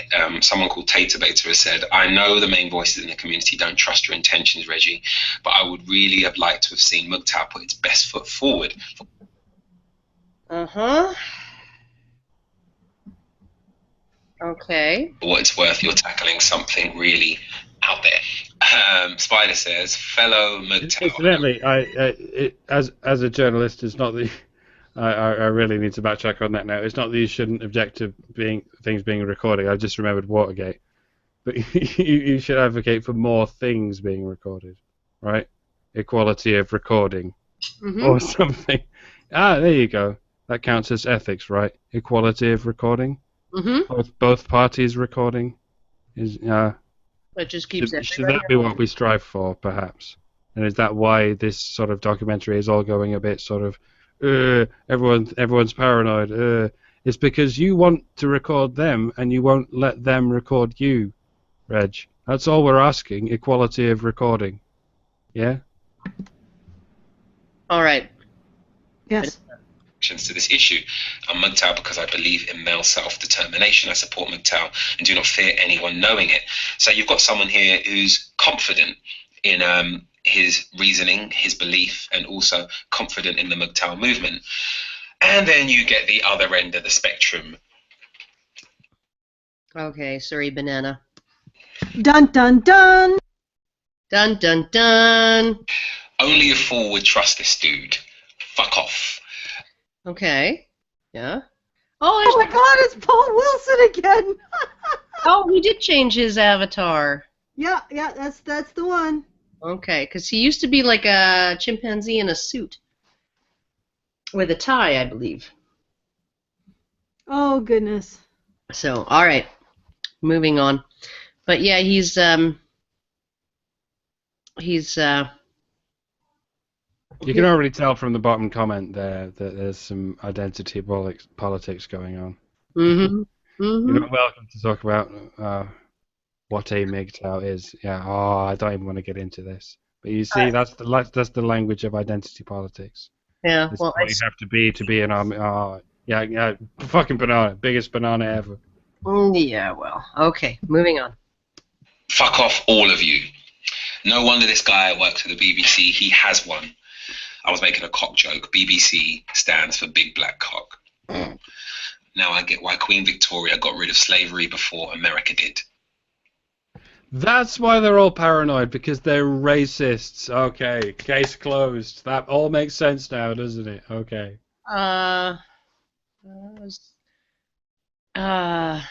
Can't have BBC without a queen and a cuckold, especially in Britain where this began.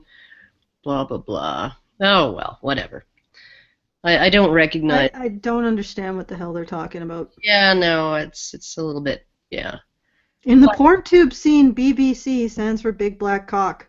Well, thank you, Kangaroo Boxer. Yeah, no, it's true. It's true. BBC does stand for Big Black Cock in the porn scene. So what, and this is what he's making out to be racist? No, it was the slavery comment that Queen Victoria got rid of slavery before the Americans did or something like that. So she could have some big black cock? Maybe. I don't know. Anyhow, moving on. How is that racist? Well, they aren't jokes, you see. They're only jokes when the good people tell them. There's And the just bad it's people just, tell them they're unjokes. it's just people being retarded online. Like, oh my god, just get over it, Reggie. People are gonna say stupid shit online. Like, god damn it, I say stupid shit all the time, right? So I think I've told Noel Plum like twice in a comment on under one of his videos, twice now, under a couple of his videos, whenever he talks about subscribers, right?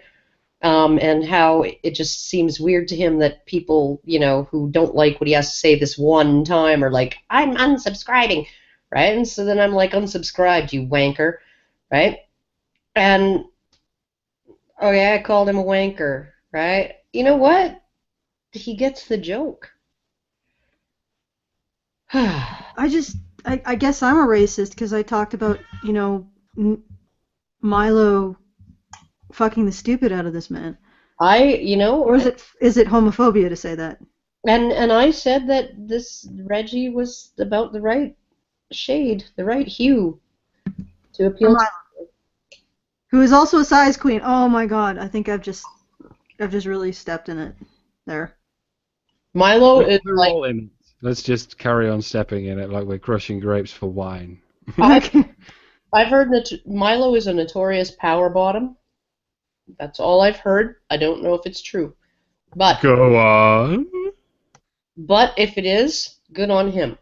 Well, I would have to say that Reggie does strike me as not a power bottom, perhaps a what is the opposite of power? Submissive top. Oh, yeah. Who wants that? Well, he probably is the type who thinks that he has to, adorn the bed with rose petals and light candles. Oh.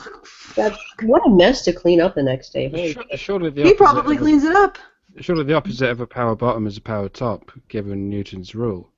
No, I can't possibly. Equal and opposite reaction. Surely the opposite of a power is a power. No. Because I'm talking about opposites in a magnetic sense. So plus and minus attract. So what would be attracted to a power bottom? A submissive top. Yes, so that you can top from the bottom. Yeah, so you can be topped from the bottom. No, so you can top the top from the bottom. Yeah. Yeah. Yeah. Okay. I think we've ascertained the sexual positions that would occur should Milo fuck the stupid out of this man. I think you should put powers together so that they can work together to produce excellence. And I think submissives should work together so that they can also achieve excellence in the field of submission. Okay. Well, this guy. I'm a blue sky thinker. He's not a power anything. Let's hear more comments, hostile comments from MGTOW. Ori, the original Queen of Spades. Jesus. The comments have gone from the ridiculous at times right the way through to, for some reason, the racist. Okay, wait a second. So, what about when white men like Asian women? And what do they call white men who like Asian women? They got yellow fever. Yeah, or some shit, right? And that's racist? Because I'm pretty sure there's quite a few feminists who call that out. Yeah, well, they've got yellow fever, but it's making fun of those white men. It's not making. Yeah, well, so it's racist to say that there are white women who like black men. Yeah. Oh yeah. Totally. So is it racist to say that there's white men who have yellow fever or weeaboos or whatever the hell they call them? Because that's a thing. Yeah. Right, whatever. This is why I call them big bald cunts. Playing on the BBC, big black cock thing, and the fact that he's black, right? And so they're just taking it and running with it. It's like a typical day on fucking Reddit, in like our videos or any other of the big subreddits where they just like literally someone will say something really retardedly atrocious, but like fucking you're going to hell because you laughed at it, and then other people come in and play on it and play off it, and they just make it even more funny, and and they're saying like these things that you would never say in polite company, you would never say in mixed company because everybody would be just so offended, but you're saying it here because it's just funny. Oh, Like- and actually, prepared to get cucked, MGTOW, the BBC is coming. Oh, so what they're saying is Reggie is going to ass fuck them. No, they're not saying Reggie's going to ass fuck them. They're saying Reggie's going to fuck your woman. Yeah. So Essentially. I guess Reggie didn't pick up on that. Yeah, no. Okay, and the other thing that is from the chat, someone said that the appropriate term for a submissive top is called a service top. Oh, that makes sense. Okay, so I believe, I get a sense that Reggie's the service top. Yeah, but only when he's with a woman. Well, you think he'd not be a service top with a man? Well, I think the service should serve the servants. That legendary divorce is such a bore. I'm doing Nirvana lyrics.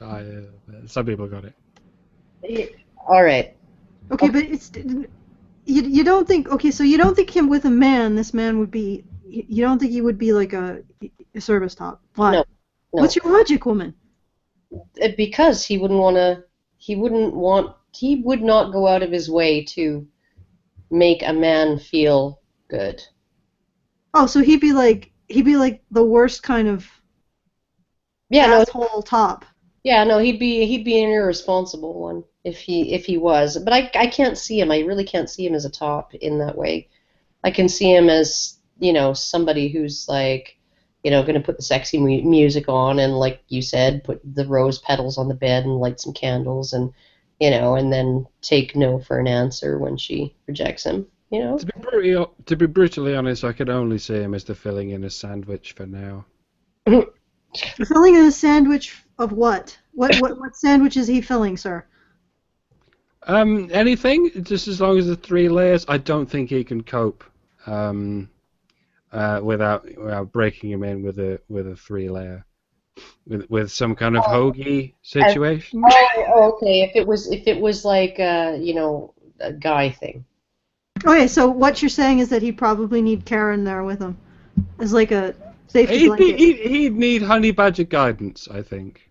Oh, I would fucking tell him what to do. But moving on. He should shut up.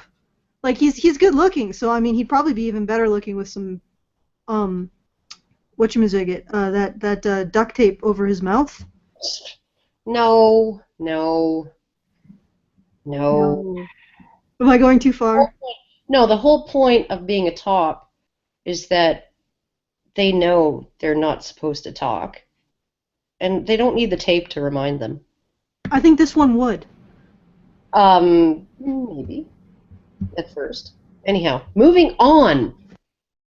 Banana. There's one guy here called Paul Merritt who's asking, why so much negative backlash? And someone else has said that there's a lot of burnt people commenting. The thing that really stands out to me isn't that there's a lot of burnt people commenting, it's that there is a lot of people aggressively coming at me. This aggressive reaction from some of these men. It might indicate that they've been burnt before. Yeah, that's probably why they're saying that they're burnt, because they're being very aggressive. Yeah, like, like if this is the 10th time that, someone was like, oh, I just really want to tell your story, and you just know that it's going to be the same as the 9 other fucking times, you've been burnt before, and you're going to be like, yeah, fuck you. Like, does this Reggie not understand anything about human psychology? Yeah. Okay. I would guess no. All right, Banana. I'm just confused by it. If this is what I'm receiving after literally sticking my tiny brown pinky toe into the pool that is the manosphere, what is it like for a feminist? Why would anybody care? Why would anybody care what the manosphere is like for a feminist? It's not a space for feminists. Feminists can go there, right? And if they don't like it, they can fuck right off. Why are feminists supposed to be welcome and be everywhere, feel comfortable in every fucking space on the planet? Well, the other thing is that this is the name of the community is men going their own way. It's not necessarily a political thing. They aren't dealing with laws. It's just a lifestyle choice. Why are you expecting them to allow your large, intrusive press presence into their community? And if they don't want you, if they say no, you're saying you're frigid, MGTOW. Yeah. You're frigid. Like, well, suck my big black dick. You're bitter. You're bitter and frigid. What are you guys, fags? Yeah, they don't want you in their community.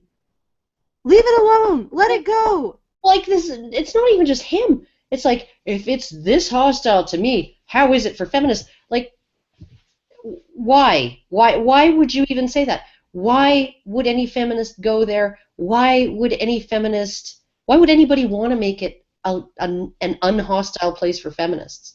What makes feminists so fucking special that a community of men, by men, for men, needs to make itself accessible to feminists? Not just accessible, but comfortable and safe. Well, does this apply to female separatists as well? I mean, you know what? I don't care if a bunch of feminists want to go and create a commune, and they don't want to be around men. Let them. That's probably the most harmless aspect of feminism. Yeah. If you said, I want to stick my nose in your commune, if you're in your community, and I'm saying real separatists, in other words, not women who are actually expressing the desire to kill all men and then taking care of infant boys during the day. Yeah. Women who've completely removed themselves from the company of men. You're going to that community and you're imposing yourself. You're not saying taking no. You're not saying, okay, they don't want me here for whatever reason. There is no right that the press has to intrude upon any particular community. And the fact that you are painting them as paranoid because they don't want you intruding on their community and they don't trust you and you haven't earned their trust actually reflects badly on you, Reggie. It reflects badly on you. Why didn't you just say, okay, I'm not going to get anything from these people? Maybe I should avoid painting them badly because I'm insisting and insisting and insisting and insisting, and they're saying no and no and no. Please fucking no. I mean, at what point do you recognize that you're pushing and they're saying no and maybe you should stop? I'm sure you would if you did it to a woman. Yeah. And if you did it to a community of women who said, we're separatists, we don't want to talk to you, I bet you, Reggie, would say, at the first no, you would say, okay, ladies, I'll respect your wishes. Yeah. And you wouldn't go on and say, oh, well, if I get this reaction by just putting my little pinky toe in the waters of the feminist separatists, can you imagine what a men's rights activist would get? I wouldn't even entertain that myself. If they want to be off on their own, let them be off on their own and leave them the fuck alone. Yeah. Just take that reaction you have to fucking ISIS or something. Reggie, imagine you were going over to Syria to interview them to see how they feel, and you come back saying, "Oh, they're just peaceful and misunderstood." I'm not even saying you'd be wrong about that, Reggie. I'm just saying take that feeling you would have, take that compassion you would have for that group of people you don't understand, and apply it to this group of people in your own country. Yeah, I'm not even saying applying that. Oh my God, they're paranoid and they hate women. Thing. I'm not saying project that onto the ISIS people. I'm not saying that. Maybe it's not to be projected onto anyone, Reggie. I'm take the compassion you have for ISIS and apply it to the men in your own country, Reg. Does he have compassion for ISIS? Well, no. If he's on board with the fucking social justice cause, which presumably he is because he works for the BBC, because as far as the BBC is concerned, if ISIS do anything wrong, it's all the fault of the fucking racist, sexist men in our country. Yeah, no, so, U.S. foreign policy. And... I'm not even yelling at Reggie here. I'm yelling at the BBC. Okay, Reggie's just doing his job, really, honestly. I would say that since we don't know if Reggie actually feels compassion for the ISIS, I do know for a fact he would feel compassion for female separatists. And if the female separatists said, no, we don't trust you, Reggie would say, okay, I understand, message received. He wouldn't continue to pester them, and when they reacted badly, use that to paint them as radicals. Yeah. Case closed. Yeah. All right, Banana. What is it like for someone who says, I disagree with you guys? I don't know. Nice. Journalist Laurie Penny has written about both men's rights activism and sexism on the net. Banana, I need to throw up Yeah. for several hours. Oh, she's not wearing that thing around her neck this time. Don't you have to go at in about 25 minutes? Yes, I do. Okay. Do you think we'll get through Laurie Penny? Do you think we'll have to do a third one of these? Oh yeah, we'll have to do a third. I think we've only gone from like here to here. To the next advert seems like a good place to stop, isn't it? Yeah, let's get to the next ad. Okay. Just so should we do this like Thursday morning, or is that too ridiculous? Thursday morning would be fine. I can't do anything on Wednesday. I have to help my sister move a bunch of appliances. So. Okay, Christmas Eve is Thursday morning. Okay. I can probably manage that. All right. I can't do that. I'm working and then traveling. Okay. So. You have to go on without me, Badges. Okay, I think we can do this. I think we can manage without you, Mike. So yeah, we don't want you here anyway, Mike. I'm already sick of this shit anyway. You have like a penis, and it triggers me. It upsets me every time it triggers you. Every time I think about it, and I feel like you're gonna leap out of my screen and just start dick slapping me. You don't know what I've got down there. All you know is it's your doom. I'm certainly triggered by penises. All right. So we're gonna continue until the next little ad, if we can. Yeah. All right. So Laurie Penny, she's written about men's rights activists, and she's written about sexism. Let's see what else she's written about. Oh, and I just want to point out one more thing before we go. He just said that he was neutral. So I'm guessing what this means is Laurie Penny isn't. Well, okay, but. Moving on. She's agreed to talk about the kind of response she gets when she does. So exactly what sort of interaction have you had with these guys online?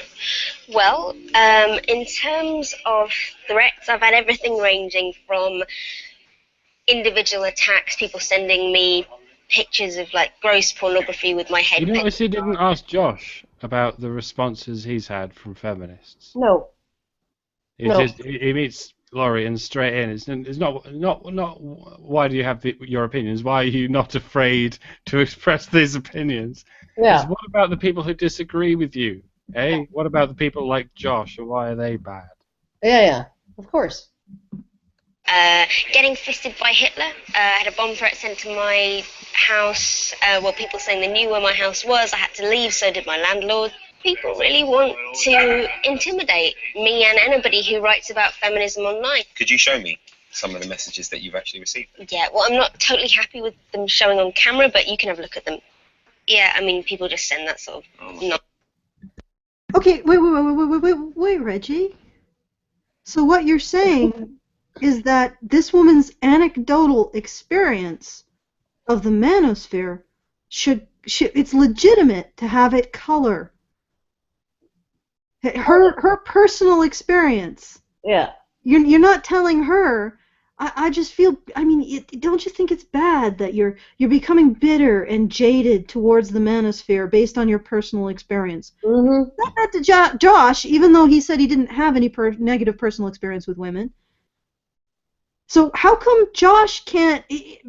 Oh, sorry, Reggie's imaginary Josh can't actually get upset over negative experiences with women, but this very real Laurie it's perfectly okay for her worldview to be colored by her anecdotal experience of a small amount of the manosphere attacking her. And we don't have to read any of that. We don't have to, double check what she's calling harassment. We're just going to take your word for it. Just like when Jess Phillips, got a bunch of apparent harassment. We can just put the news on Sunday and say, yeah, Jess Phillips got a bunch of harassment. We don't have to show you any of it. Just take our word for it. Well, these women get hideous amounts of harassment, and men never do because we say so. Well, and here's the thing, right? Like, she's not showing anything that would give us any usernames. She's not showing anything that would be able to anybody would be able to track back to a MGTOW site or a Manosphere site, right? Like, if any of these threats were from, say, our friend Paul Wilson or Zimba Zumba or Stardusk or Thinking Ape, he calls himself now, or frickin' I don't know, Paul Elam or whatever, right? We don't get to see who these threats are attached to as far as usernames, so that we can go and look them up and see whether their accounts are just fucking troll accounts. I mean, like I had like a dozen or more, probably about 20 rape threats come into my freaking inbox one morning, and it was 2 email scoops. My email client pulls email every 5 minutes or something like that, and so it came in 2 scoops of my email for my Google Plus account. So I had all these freaking rape threats. I went and I looked at the guy's profile on Google Plus, and he does this with everybody. It doesn't matter if you're Muslim, he'll freaking threaten you because you're a filthy Muslim. If you're Christian, he'll threaten you because you're a filthy Christian. If you're an atheist, he'll threaten you because you're a filthy atheist. If you're a feminist, which I think he thought I was because he kept calling me a feminist, he'll threaten you because you're a feminist. And so it's essentially, it's just somebody who trolls people randomly and sends them nasty shit. And the other thing is that I'm seeing right now, we're not going to get to see these particular threats or whatever that she's received. So we have to judge this all by Reggie's reaction to it. And we've already established that Reggie is a woman worster who expects women to be his emotional mules. So if he senses any kind of vulnerability as a man, if he senses if he can feel it on his radar, he grabs the nearest woman and shoves him down, so he doesn't have to face it. Shoves him in the way of that with the women worsting. So we already know that he's a guy who wants to establish the idea that she is a victim, that her role is as a victim, and we're going to judge all of this based on his reaction.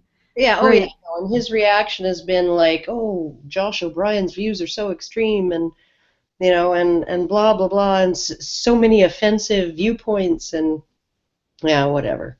Well, simply, he is a woman worster. He's the type of guy, when he feels a vulnerability, he grabs but women have it worse, so he doesn't have to face it.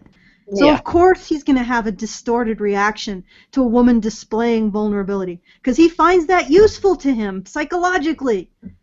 True. All right, banana. Nonsense to me. Well, that's one of the milder ones. Oh my God! So yeah, that was last week. Is that a picture? That's actually, they found a picture of you and pasted it onto that image. Yeah. Why are you specifically being targeted? Well, it's not me specifically. It's. Oh, if she's gonna say it's any woman, if she says it's any specifically. woman. If she says it's any woman who speaks her mind online, I'm gonna scream. Well, she's now using her anecdotal experience to extrapolate to all women. Yeah, or all feminists, hopefully. But of course, we can't use our anecdotal experience to extrapolate to all women. We can't even just stay strictly political without you saying, you're extrapolating your anecdotal evidence. You're doing the thing that we're now letting Laurie Penny do. That's hilarious. I mean, he just totally imagined that Josh is projecting his own negative experiences, and that's why even though Josh said specifically that he isn't, and now Reggie is encouraging, not just allowing, but encouraging Laura to do exactly what he tried to implicate Josh for doing. Projection. Yep. Okay. Why are you specifically being targeted? Well, it's not me specifically. It's every woman who writes about feminism on the internet to some extent. Yeah, I know, because, Phil Fish didn't get any abuse, and neither does John McIntosh. None of the men who write about feminism get any abuse online. Joss Whedon wasn't bullied off of fucking Twitter. Yeah, no. He wasn't at all, and certainly not by feminists. So, shut your damn whore mouth, Allison. And, Josh Whedon left Twitter because he had other things to do. And don't you forget it. It had nothing to do with all of the abuse from feminists. No, it's absolutely ridiculous. It's like she's saying that any woman who writes about feminism, no, men who write about feminism get it even worse, I bet. Even fucking worse. So. And she's not saying like women who write positively about feminism. She's saying any women who write about feminism. Well, that's not true. I know several women who write about feminism on the internet. Yeah, they're not in the same camp as people who write positively about feminism on the internet. So don't lump them all in the same shit. Yeah, no, that's just kind of. But yeah, I get a lot of shit for writing about feminism on the internet. Well, feminists. Yeah, like I get. Like one of the things too, right, is that if there's nothing else to say about feminists, is they're really not that creative, because I've never actually had, other than that one photoshopped image or whatever, that really crappy one on in the banner of that blog, that Tumblr blog that somebody made about me specifically. I haven't really actually had. I haven't had anybody send me my head, photoshopped onto a porn scene or something like that. Most of the rape threats I get are pretty uncreative. They're just kind of run-of-the-mill blob. They're most a 3 out of 10. Yeah, mundane. Like, really, that's how hard you could try. So, I mean, she should be happy. People are willing to put in some fucking effort to piss her off. Well, I think we got some pretty good troll. Like there was that one with like the head of Doom.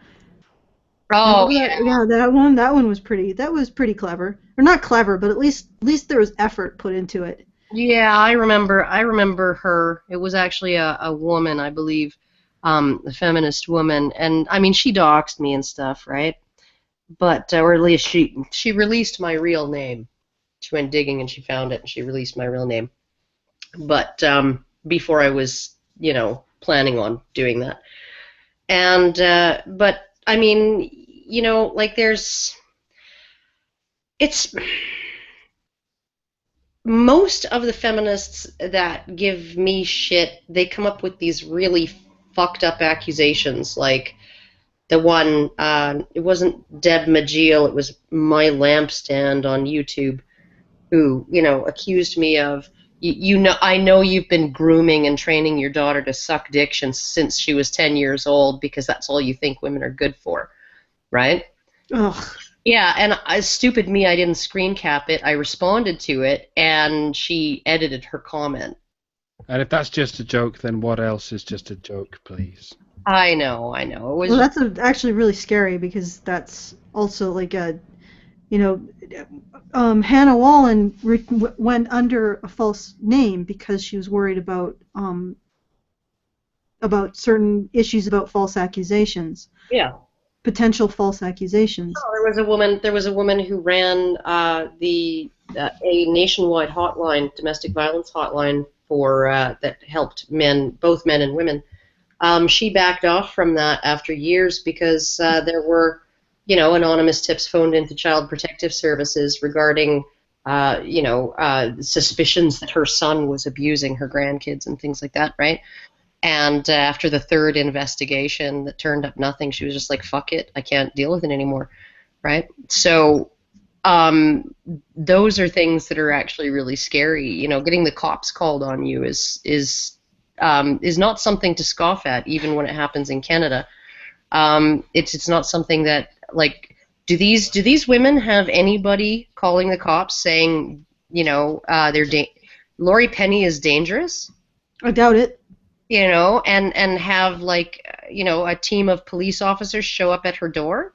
Well, I just recently, actually Hannah uncovered a comment train on Twitter that essentially they were talking about how we're like ISIS, and it was during the Calgary Expo incident. So they were on Twitter talking about how we're basically like terrorists and we're capable of a great deal of violence. And they were saying, oh, we better be, the Expo staff better be careful as they confront them. Yeah. And I guess that's where all of the cop cars ended up coming from. Oh yeah, no, it's essentially, you know, like you look at what random fucking douchebags do on the internet. Oh, they photoshopped Lori Penny's head onto a fucking porn scene. Or they told her that they wanted to, like, I don't know, rape her in the nose or something like that. Well, they do a straightforward intellectual like rebuttal to their video, like Sargon That's did. more common. And then he gets it taken down because he's dangerous. Yeah. So anyhow, I gotta get going, you guys. We're not gonna get to the end of Lori Penny's bit here, because I gotta drive my daughter to work. All right. My pukey daughter. Yeah. You're 'Cause, such a loving mother, Karen. well, I mean, like, she spent all yesterday puking. So I told her I'd give her a ride. Well, potentially we'll be doing this Thursday morning, although maybe not without Mike. All right. Unless we want to try for it tomorrow morning. Tomorrow morning might be okay if there's nothing else for me on the roster, really. How about you, Mike? Would that work? Tomorrow morning, I think, is my afternoon, so yeah, that'll probably work. All right. Well, if you can stomach the rest of Laura Penny. I love Lori Penny. I adore her. I think she's just a sweetie, and not at all self-absorbed. Okay, I think we'll end at that. All right, thank you guys for listening, and stay tuned for the final installment of this epic takedown of the BBC. Hopefully final. Hopefully final. Let's It'll be fucking done, or I'll be done. All right.